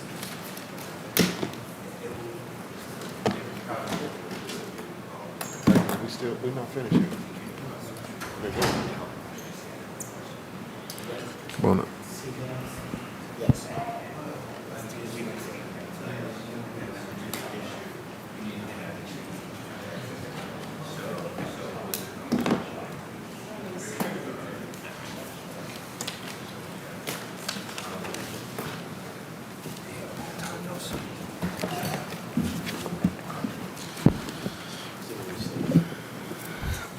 Okay, Director, we are back. So we can move now to, Director, which department you want to move to now? Waste? Good afternoon to the chair, to the council. Just briefly would like to go through a few things that we are Okay. looking at with the Division of Waste. I have Commissioner Pruitt here who will expound on some things, but some of the things that we're working on, we obviously have a equipment deficit, and we are looking at different ways because of the supply chain issues and all kinds of dynamics that I'm faced with as it relates to equipment. We are looking at different approaches, whether it be a hybrid of purchase and lease or rentals and things of that sort, to make sure staff has what they need to be able to get the job done. Our deficits in equipment causes us to have overruns a lot of times as it relates to picking up trash later in the evenings and things of that sort, because equipment goes up and down and fluctuates throughout the day. Commissioner Brown over at MVM is doing all he can to keep everything running, but a lot of things come down to the fact of what types of equipment is up and what types of equipment is down. A larger packer that goes down in the middle of the day and gets replaced by a smaller one could mean that it takes longer for that crew to finish that day just because of capacity. Another thing we're looking at very closely is our routing. Our routing to make sure that we're most efficient and most getting through the city in the most efficient manner. But one of the things about routing, it's a little different or a lot different than what you would look at routing in a area, for example, streets for snow and ice control. Because the waste division is point-based routing or stops at each location and has to have that information to know where to stop, it's a little different than linear-based routing like a snowplow would do. So we're working through that process. You probably heard us mention Routeware a few times before I got here, but that is something that we're working on that process going forward.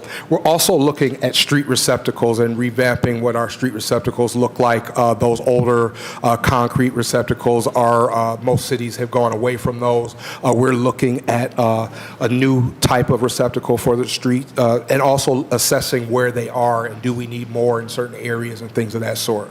So those are a couple of things we're looking at as far as that goes. Cart delivery. Many of the residents have been concerned about getting carts. We do have them in, but again, it's the same staffing that's picking up trash, doing bulk, that is doing a lot of the ancillary work that's also delivering the carts. So it does take a little longer, but we are working through that process, and Commissioner Pruitt will update where we are in that process as well. I spelled it wrong, but route balancing is what that's supposed to say. I just did that this morning, so sorry. Route balancing, and what that really is pointing to is the fact that we're looking to balance the city more efficiently for the staff. Staff has constantly complained about the fact that they don't get off on time, and what's that about has a lot to do with the balancing of the routes. So we've tasked supervision. Supervision has gone back and really looked at the routes, and they have presented to me a balanced route system that we're looking to present to actually implement in November that will help with this issue and hopefully help to balance the timing so that staff could get off at a more reasonable time going forward.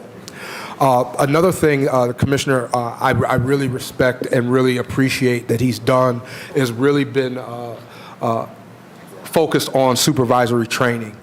Supervisory training, we have some training that's going on Saturdays, I believe, that's happening throughout all our supervisors, throughout the Division of Waste, really getting them to work on things, those soft skill things, those things that are not so much operational, but really how are we communicating with our staff? Do we treat our staff like the professionals that they are? Even though they're in waste, they still deserve respect. They still deserve to be treated like professionals in their field, and we want to make sure that our supervisors are treating our staff in the right manner. Staff communication is another thing we're looking at, is just making sure that while the directors, the commissioners are working behind the scenes to make the lives better of staff, does the staff actually know we're doing these things? A lot of times I'm finding when I talk to staff, they don't even know that I'm behind the scenes trying to balance the routes so they can get off earlier, or different things that we're trying to do. So we want to make sure that we do a better job of communicating the things that are meant for the staff's lives to be enriched, that we actually communicate those things to the staff. It's a sad commentary when they find out those things through the media or through council or through those things, when it should be they should be finding those things out internally throughout the department. So we're going to do better with that going forward. Customer service. Customer service is a big focus of mine. What I've done in the waste division is their customer service rep, I moved that person into my office physically so that I could overhear and triage some of the complaints, see what some of the concerns were from the residents, so I could hear directly and actually be able to say, hold on a minute, let me talk to that resident, or let me go out and meet with that resident to really see what that concern is. And that's been going really well, and I plan to keep that in my office until we have all the carts delivered, that the backlog is happening. And again, Commissioner Pruitt will speak to that. Lastly, as I mentioned, recycling and sustainability in general is a big area in our department, but recycling is one of the areas in the Division of Waste that we will update you on a little bit as well. But also, I make mention of the fact that the recycling or the paper shredding initiatives that are going on that you may be hearing about, Commissioner Pruitt is kind of heading that group and heading that out of the Waste Division and helping serve City Hall with that endeavor as well. Okay, a couple questions quickly, Director. I know this might be a little off topic, but somebody called me just get Friday, want to know about leaf pickup. Where is our leaf pickup program? I know we had some issues with our leaf pickup program, and we canceled our leaf pickup program last year and then reinstated it within a day or two apart. Where is our leaf pickup currently right now? To the chairman, thank you for the question. The LEAF program is back on track as it had been. We did a few things a little differently this year with the Division of Streets, where we involved a little more deeply our urban forestry division to inform us a little better about some things. We don't have a whole lot of operational changes this year that would be seen by the residents per se, but on the backside, we're looking at some things like composting and different approaches for where we take leaves and things of that sort that are going to inform us going forward. Okay. Also, as it regards to customer service, do you guys train your crews not to talk to the public? And if so, why?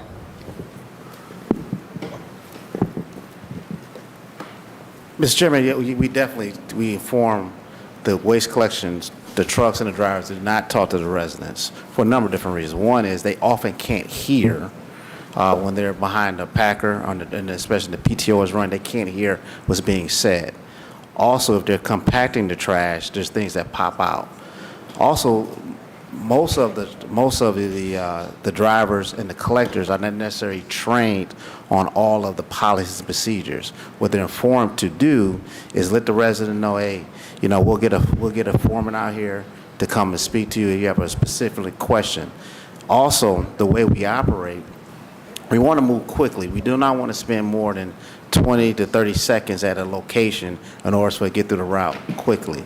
But if there's an issue that a resident has or something needs to be resolved, we'd like to get a professional foreman out there so they can diagnose and triage what the problem is and get the issue resolved and keep the crews moving and also keep the residents safe and also keep our employees out of a prolonged conversation that's not necessarily something they may have purview to. Okay.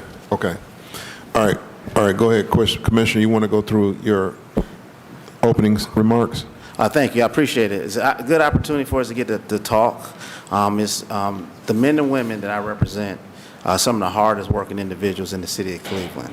One thing that we do take a significant amount of pride is no matter what day of the week is, no matter what the weather is, we always complete our task. And especially when you go through a season or a summer season where the weather has been extremely hot and the equipment has not necessarily supported, we not necessarily have necessary equipment, it takes a lot of toll on our staff.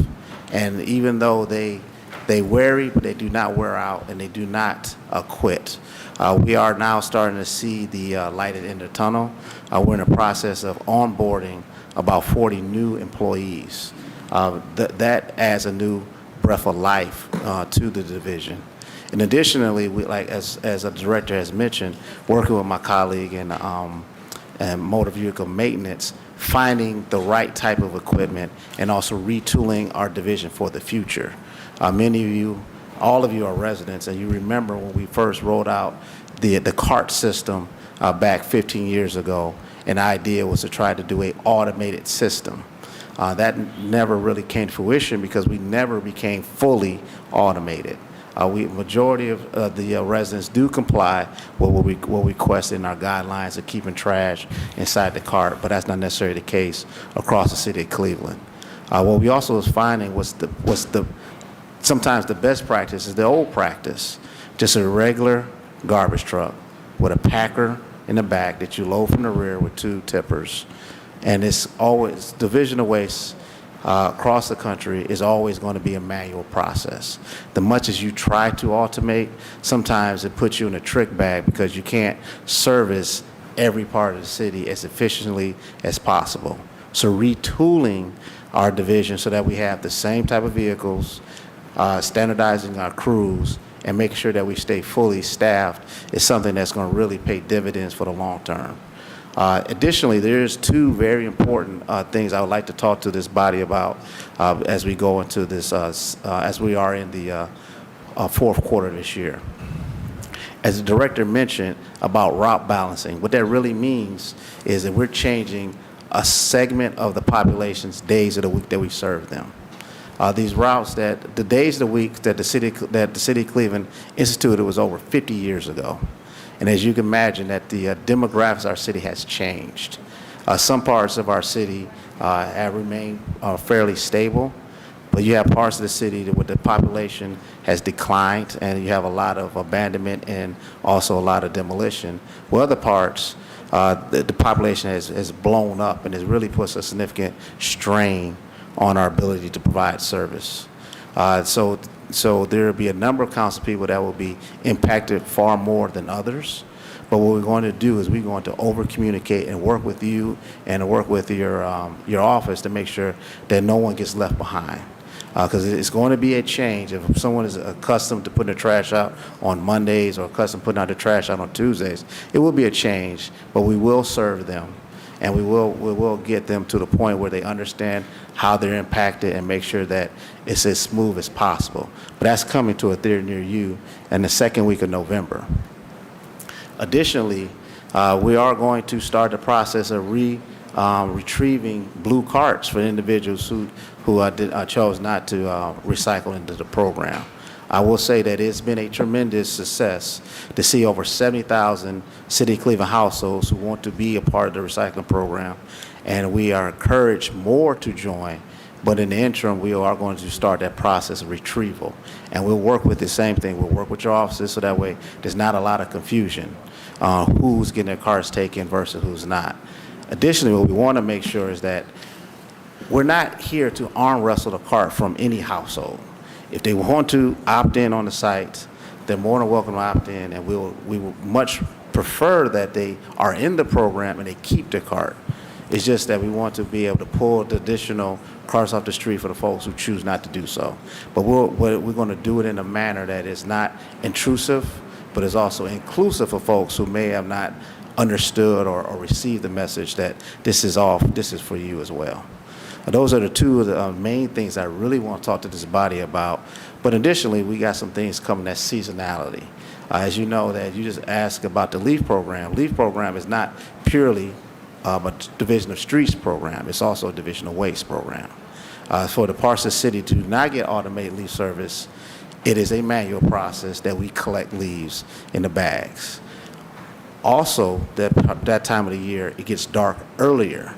So you'll see our crews working later into the evening, trying to identify black bags on the sidewalk when the lights are when it's very dark, and it's a very difficult period of time for our staff as well.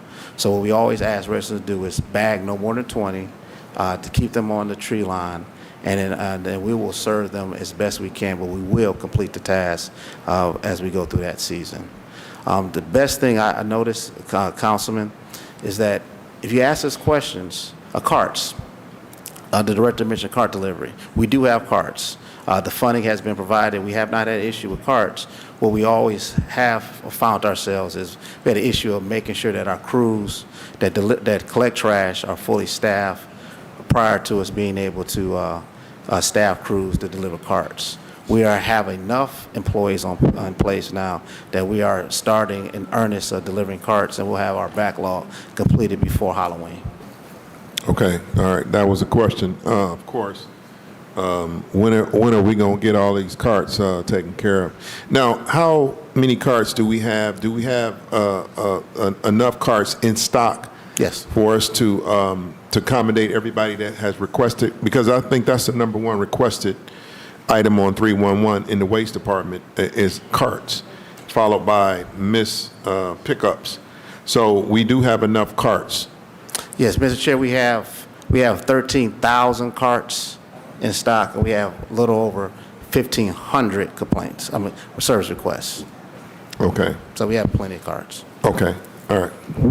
To the chair, one of the things we have noticed in triaging those 311 missed pickup things that a lot of times we just haven't gotten there yet because of different dynamics as it relates to vacancies and equipment issues. A lot of times we just haven't gotten there yet. We may normally get to a location at 2 o'clock, but when we had those issues, we may not get there till 4 o'clock, and then we get the call saying it's missed, but we just haven't gotten there yet. So a lot of those are a bit odd when we look at them and triage them.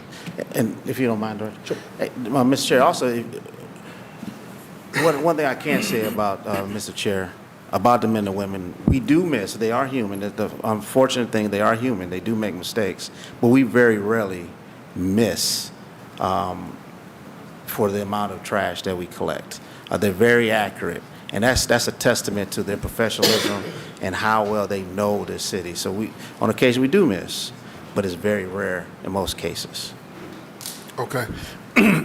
All right. Another question I want to ask is, initially, when we got these carts back in the day, it said something about we were going to put some chips into these carts. Can you explain that, Director? Is that in place? Do we have chips in those carts, and is it a working system? And that question is per Rebecca Maurer. Yeah, Mr. Chair, we do have, most of our carts have RFID readers. That's what they're called, RFID chips. There's approximately 310,000 carts that are deployed throughout the city of Cleveland. When they first bought the first generation of carts back in 2007, 2008, there's about 30,000 carts that did not have RFID readers. So that's a small percentage. Often what happened is that data was not, they did not keep the data throughout the years, but the readers are in the carts. The director mentioned in his opening statements about routeware and the point-based system. What routeware works is that each cart is read by the waste collection truck. On the rear load, there's a RFID reader. On the trucks that collect on the carts from the side, there's a reader on the side. And what it does is identifies that your cart was collected at this particular time, which feeds into our system. There's some inaccuracies with that. We're approximately about 60% across the city of being accurate, and you'll see us in the first quarter of 2024 deploying crews with handheld readers to be able to get to about a 95% accuracy read. And what that does, it tells us a couple different things. One is it validates what my guys already know, is they kind of already know what they're missing and what they don't do, but it gives them a validation. And additionally, it allows us to really analyze a particular route and seeing if we need to adjust it without changing the day of the week. For example, there's some parts of the city that you can collect 700 stops because of the typology of the street. Most people have a driveway or a garage, so they don't park on the street. There's also, the street is wide enough or it's not as much population that you can move very fast. There's other parts of the city, we have a lot of back downs. We have a lot of alleys. There's a lot of on-street parking that requires us to pull carts around, so it slows us down. So those type of routes, you want to shrink, so that way everybody gets done at the same time. Instead of having a standard 500 to 600 route, some parts of the city, like in Ohio City or Little Italy, you might shrink it down to 350. Other parts of the city, where you got these long runways, you might do 750 per route, and that allows us to really be balanced and get and complete the task around the same time. And that's what the RFID system, along with the experience and the nuances of the neighborhoods that the foreman know, to be able to analyze and be able to refine those internal routing. Okay. All right, Commissioner, you mentioned that you are getting ready to onboard about, 40 some odd employees. Will that bring you up to full staff, and is that the amount of staff? How many were you budgeted for the 2023, and where would that bring you as far as the head count? Mr. Chair, it gets us close. We won't be fully staffed. The nature of this, we don't have the same amount of turnover as my colleagues in park maintenance, but we do have turnover. We also have issues that are really,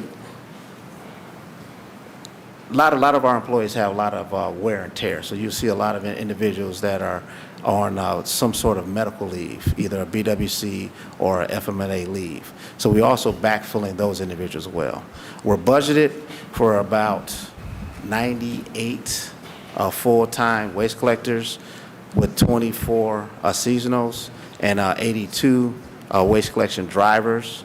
We'll end the year about 76 waste collection drivers, but we're going to go over the number of collectors. We're going to go to about 140 waste collectors in order to offset for some of the individuals that are on leave and also for the manual nature of what we're doing. Okay. All right. I'm going to open up to my colleagues. Councilman Harrison. Thank you, Mr. Chair. To the chair, to the commissioner and director, the sheet that we have is the number of active full-time employees as of September, the third quarter of this year, is 179. But you reference a number of 90. What other positions does this incorporate other than your normal waste collectors? Mr. Chair, you the vice chair. So I'm not certain I'm not certain which head count. Yeah, Mr. Chair, to the council, we also have a number of professional staff that make the division run. We have a number of yes, it includes. We have. It probably is better for us to talk about how we're actually structured from an operational standpoint. We have 5 assistant superintendents. We have 5 stations that actually are part. You can hear me? Yeah, we're good. Okay. We have 5 stations that actually are part of the waste collection process. Mm-hmm. We have 3 that are primary collector for residential trash. We also have a transfer station, and we also have a ancillary station. Mm-hmm. Each one of those individual stations has an assistant superintendent, has what we call a foreman 1, and then also 3 foremen who are assisting the monitoring the routes. So that's additional to the head count. Okay. In addition to that, we have professional staff. That's one of the things that's a significant change in 2023, is we have actually grown the amount of professional staff within the division that did not exist before.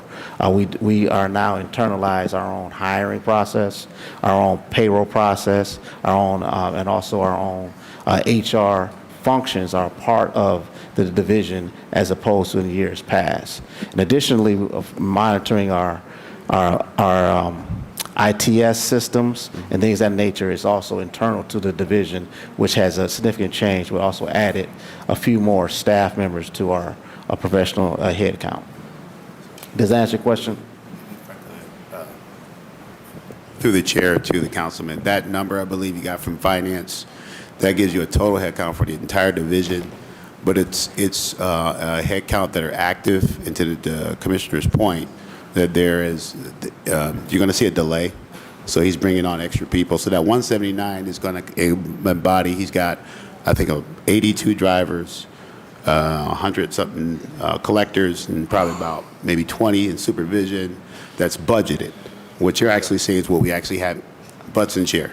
Got it. Okay. Yep. Thank you. Between the both of you, you answered my question because I see 179 here, and I guess to council staff, can we get a breakdown through the chair of, when we have these department sheets, what we're budgeted versus what's active, and get a breakdown of the positions that are budgeted. 90 drivers, 20 professional staff, 15 everything else that you laid out to us, right? So that way when we see a number, that we actually know what this number represents, okay? Thank you for that. And then secondly, I have no real gripes with waste. I call, they respond. I rarely have to call because, as the commissioner said, they rarely miss, Only thing that, residents reach out to me about, which is not, something new, is, when the truck leaks, it leaves waste juice all up and down the street, right, at times, and then it really stains. I don't know, I guess because of the garbage, but it really stains the asphalt. You see these lines sometimes down the street, or if paper falls off and they feel like, and residents feel like that the drivers or whoever is should get off and, clean the trash up. Back in when I was little, man, I used to see the little broom and dustpan strapped to the side of the waste truck. But I don't typically see those anymore. But those are really the only real complaints that I ever get calls about. Other than that, the department has been stellar, at least in my neighborhood. I know at one point they were going through a bit of a struggle period where you had trucks come in late at night, 7, 8, 9 at night, but that has since ceased, and I have not had any complaints or issues from anyone regarding the division of waste. Ever. Very responsive, whether it's through emails or phone calls, the team are there to quickly address any situations. And lastly, Mr. Chair, the street receptacles. I know the director and I have had a discussion about those street receptacles, those old concrete blocks that has lined our brown, ugly blocks that have lined our streets. I know sometimes those are missed along the route, and you all will double back to get those. But through the chair to the team here, what is the plan to get rid of those? I mean, they're horrible. Through the director, through the chair, brother. I'm sorry. Through the chair, so two things. Street receptacles is those street, as you know, we inherit those street receptacles. The last time they were probably purchased was in the 1950s. So they have, even though they are unsightly, they can be unsightly, they have stood the test of time. And additionally, what you may have noticed throughout your neighborhood is that we have provided additional service on Saturdays. Because street receptacles drive me up the wall, right? It is a reflection on the division's quality of service. Absolutely. Because no one else, you can't blame anything else or anybody else on an overflowing receptacle but us, right? Because we're the only ones that do it, except for downtown.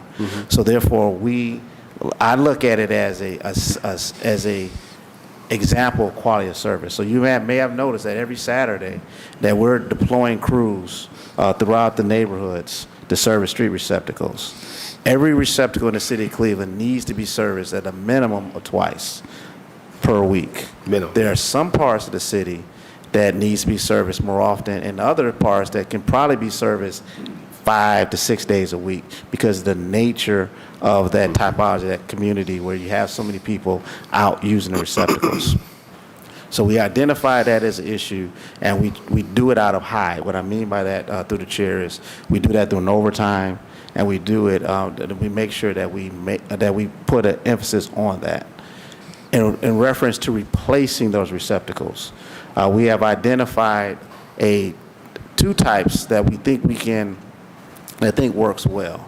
You'll see on Kinsman Avenue. I know that doesn't really help you much, but on Kinsman Avenue, last week we have put out 15 these little plastic receptacles that we think work much better. If it's a couple reasons that we think this will work in a neighborhood versus for a couple things. When you see overflowing receptacle, oftentimes the liner, there's a little garbage can inside of it, is missing. So when it's overflowing, our guys have to dig it out by hand. And you can imagine what's in a street receptacle that they're digging out by hand. These allow us that if the liner is missing, that we can service it by an automated truck.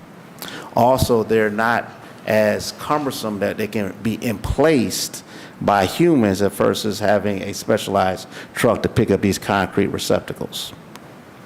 So thus, you'll see those as we start paying for those out of a portion of capital and also some coming out of our operating funds. You start seeing those replacements come across the city of Cleveland. Additionally, in the parts of the city that have a streetscape typology or a streetscape features, you see us purchase metal receptacles that kind of matches. Because right now is there's parts of the city that had a streetscape done. The community and have picked out a particular style of garbage can, but we don't have those in our stock. So when they get damaged, then we don't have a replacement except for the concrete receptacle. What we're going to do is we're going to purchase a metal standardized receptacle that we can use throughout downtown and parts of the neighborhoods that have those streetscape features, so that way the community, when they lose a receptacle, it doesn't lose the aesthetic that the community expected when they had that initial investment. So you see us buy a mix of plastic and these metal receptacles as we start deploying across the city of Cleveland. There's about 2,000 receptacles across the city, so it's going to take us a minute. right? So this is not something that we expect to be completed in 2024, but this project would bleed over to 2025. Good. Thank you, Chair, for allowing the commissioner to really go in detail. I know we're on our timing, but I have not well, I guess I have indirectly noticed that you all are picking up on Saturday because I haven't had to call or no one has contacted me about the overflowing receptacles. And so that's a good thing. In fact, I was on Euclid Avenue over the weekend in my ward near Ivanhoe, and this one that sits like up on a hill a little bit was not overflowing. I did see it like 3 days before that. It was full, but then I came back the weekend and it was not full anymore. So that had to be a part of your Saturday cruise. So thank you for that. I appreciate it. And you're right that. I was on in Lyndhurst coming down Mayfield.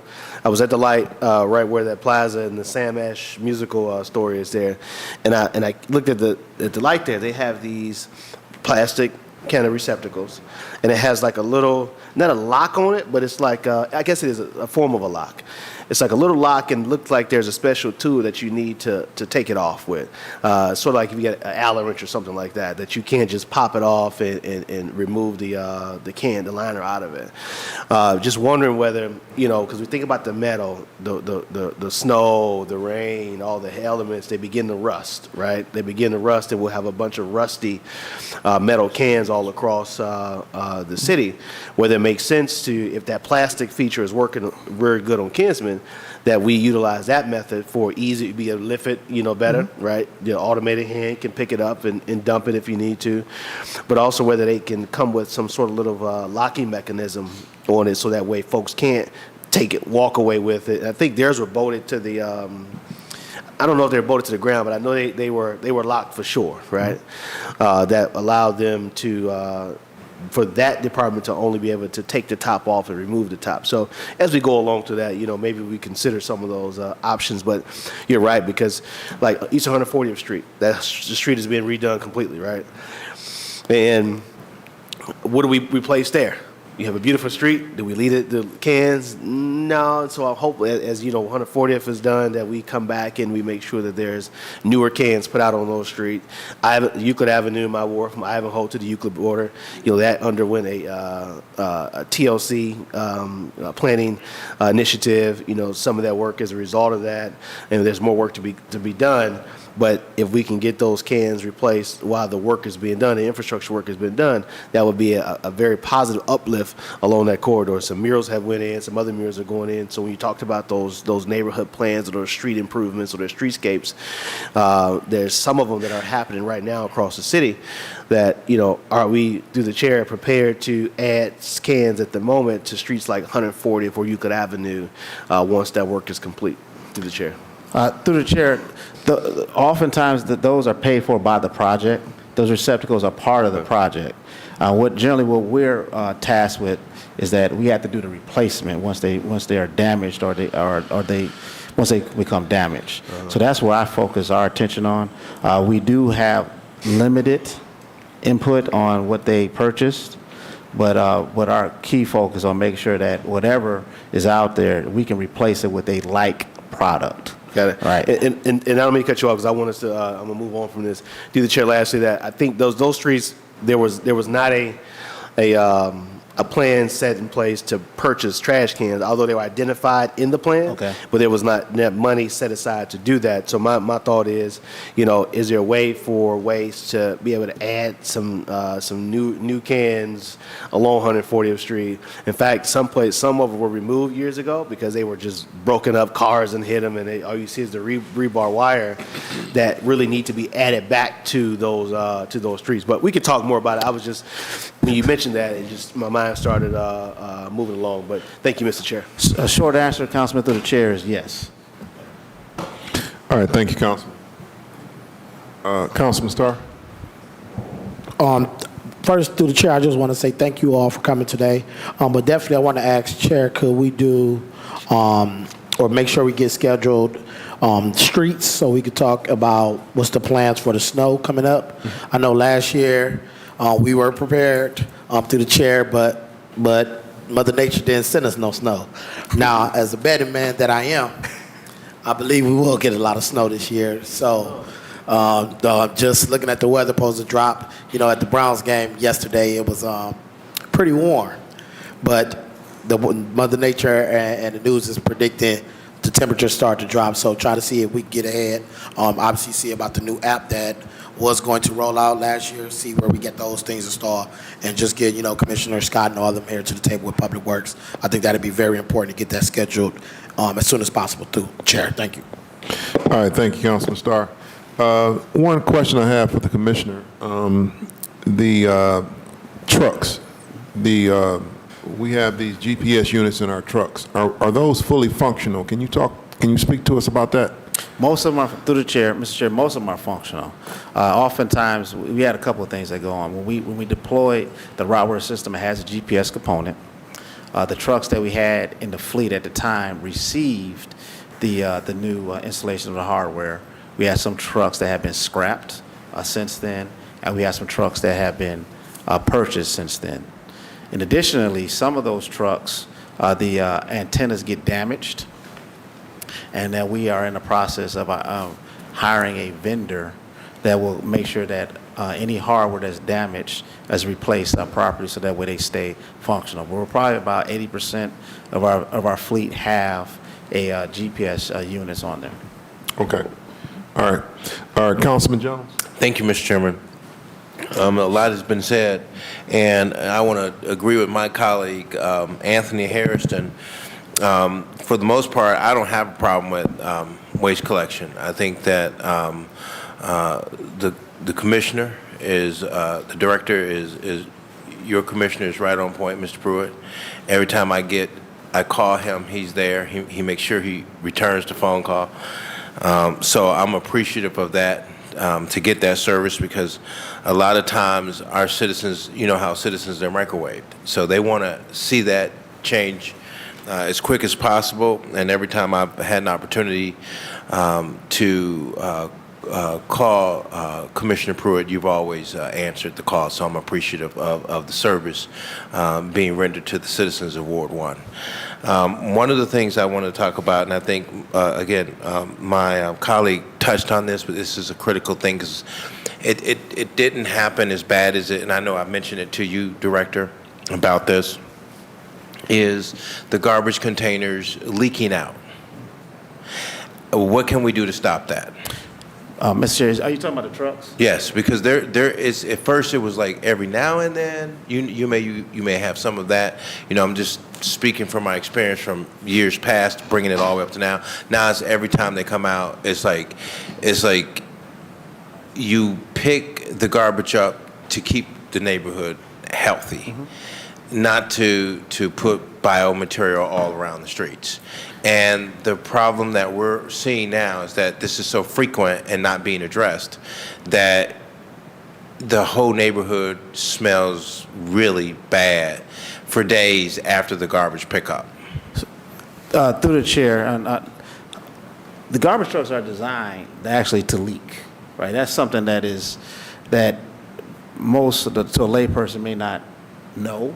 But they're compact, and also my colleague Commissioner Brown can speak more specifically like that. But they're designed actually to leak. They're not designed to. If there's any liquids that's in the waste stream, it's going to leak out, right? As also is the case when people put full cans of paint in the waste stream. We don't know about it, and when the compactor compacts it, it's going to bust, and you're going to end up with you're going to end up with stripes, and your street's going to end up looking like a skunk went down your street. What we can do, though, Mr. Chair, is coordinate better with our colleagues in streets. We do have a particular one sweeper in the Division of Waste that we use primarily for the transfer station. We're scheduled to get more sweepers, actually 1 or 2 more sweepers into the Division of Waste, so that way we can clean up our own mess, for lack of a better term. But the key long-term solution is a unified and a collective system of service. So that way when we service a street on a Monday, that if there's a problem area, that we work with our colleagues in the Division of Streets to clean after us. And that's something that's an aspiration, and that's something we have not gotten to. Right, so I guess the question is, and that's like, one of the things that, because I don't see this happening in other cities. So I guess what I'm sharing is haven't seen it happen as often in our city. So there was a time we didn't have this all the time. So the question would be, do we have garbage systems that we can remedy the issue by collecting this excess liquid?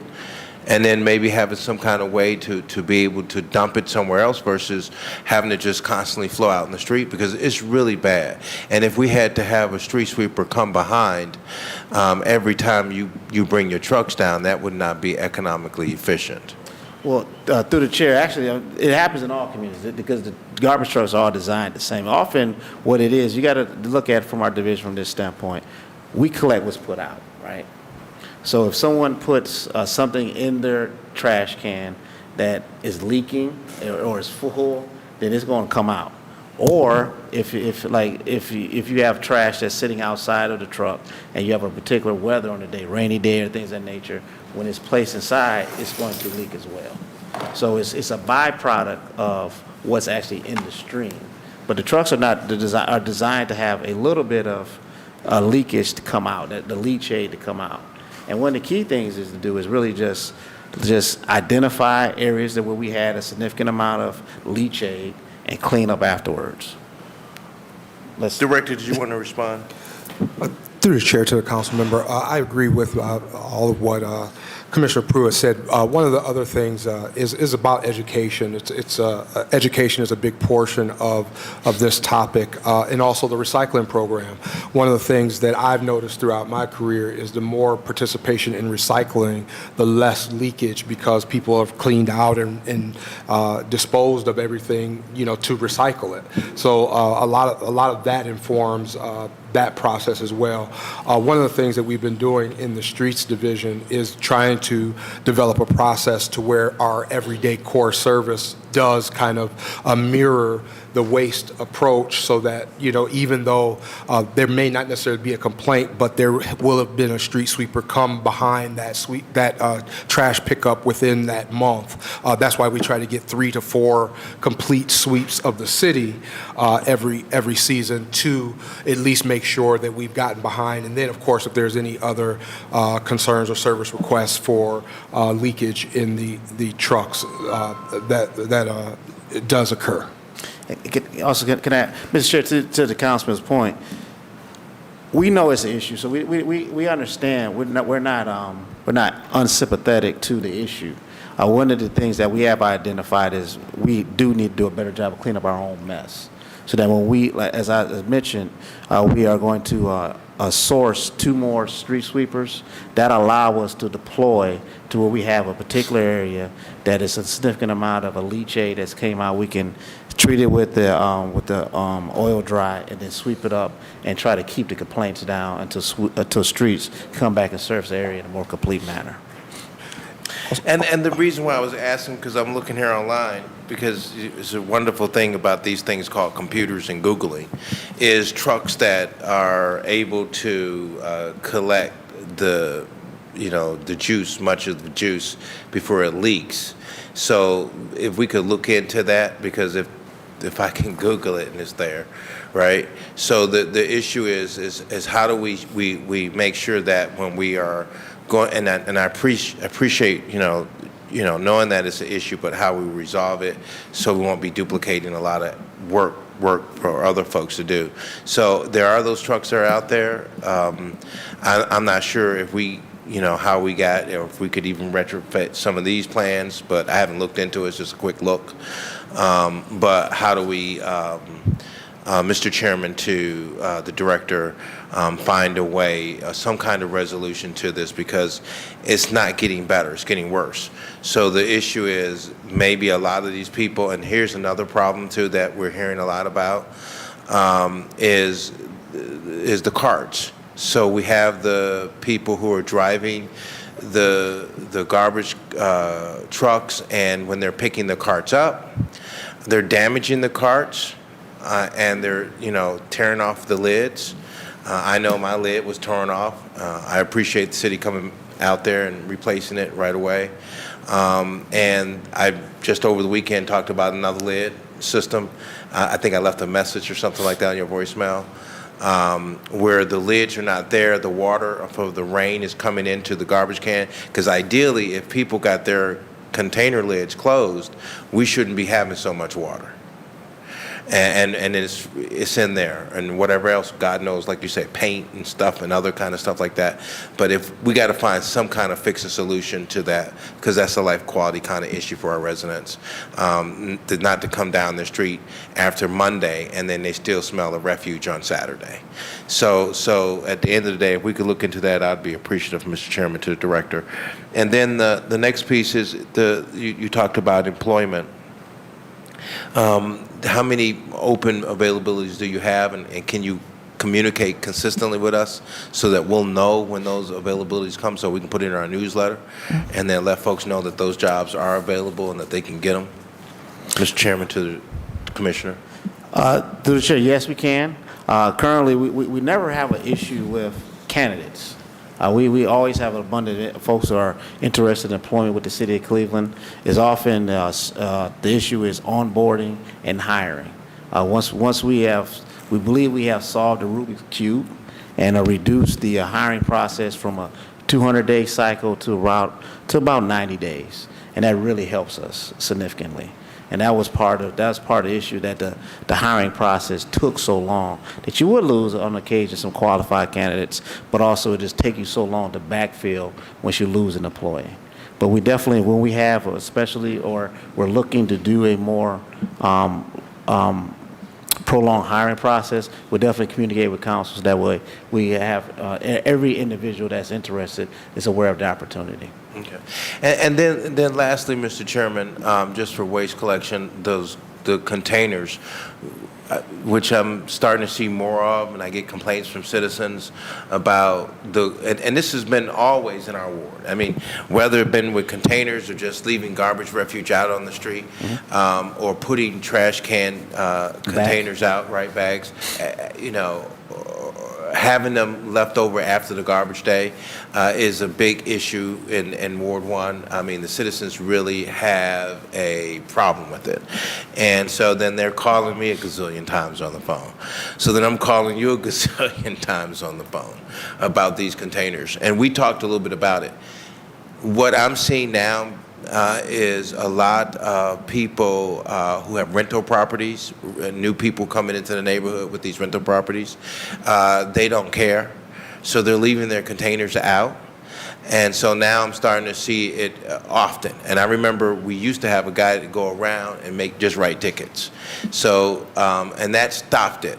In our neighborhood, probably about maybe 20-some years ago.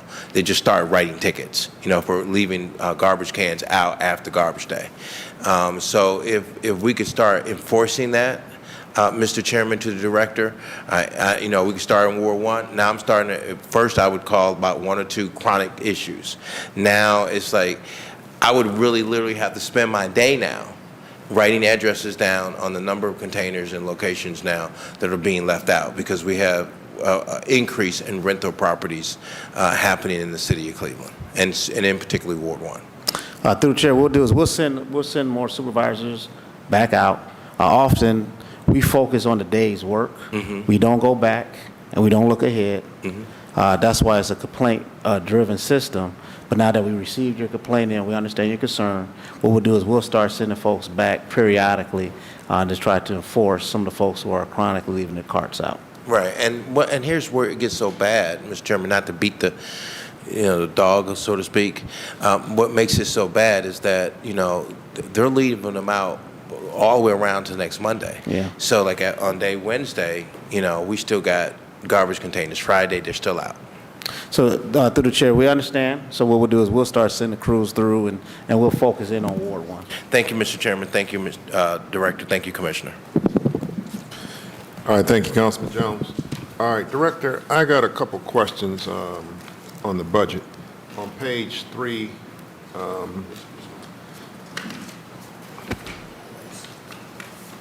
this form right here, the waste document.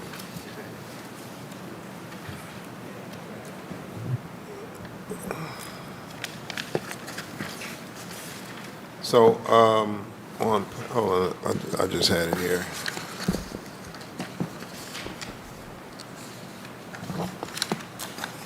Okay, it's back. On page 3, right here in professional services, you were budgeted 83,000, and year to date you only spent $530. So what is explain that? Why are these numbers, are they just not reflected, or are they just not updated, or? You want to answer? Or you want Because it's a lot of numbers, and I can go down the list. It's a lot of numbers like waste Yeah, the top disposal, where we have a lot more budgeted, but we are just not spending the money unless it's just not being updated, hasn't been updated. Yeah, through the Mr. Chair, often what time, so these line items, the best way to probably look at it is look at the bottom line, right? The very bold at the bottom, because these line items you can spend whatever you need out of each one. So you might be hitting a particular line item to pay for something that was budgeted beforehand.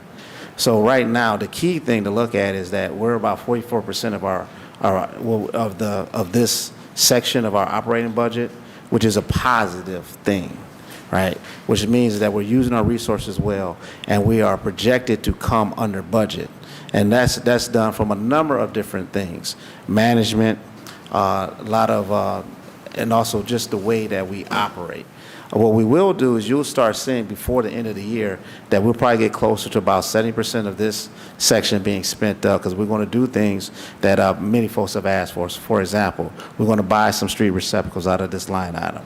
We're going to buy some parts and also contract some services to be able to tighten up our route system that uses the RFID readers and things of that nature. So I wouldn't focus as much on the individual line items, but look at the bottom line.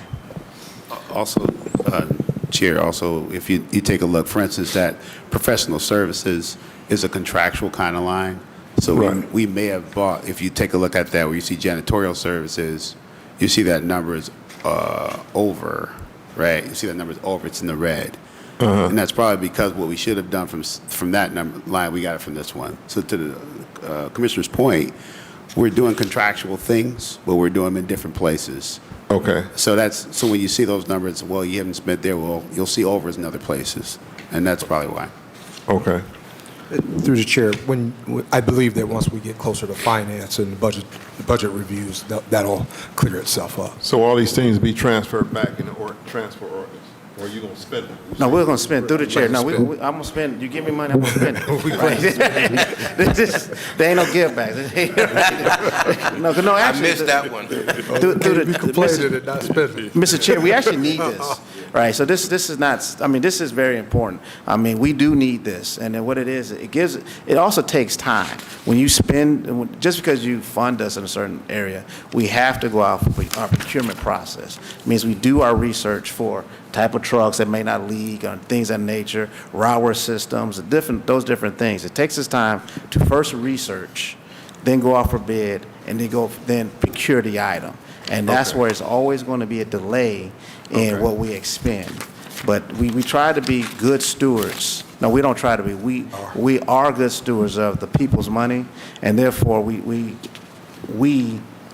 pay a lot of emphasis on the front end of trying to identify the right product and then match the procedure that we're going to use the product for before we actually make the purchase.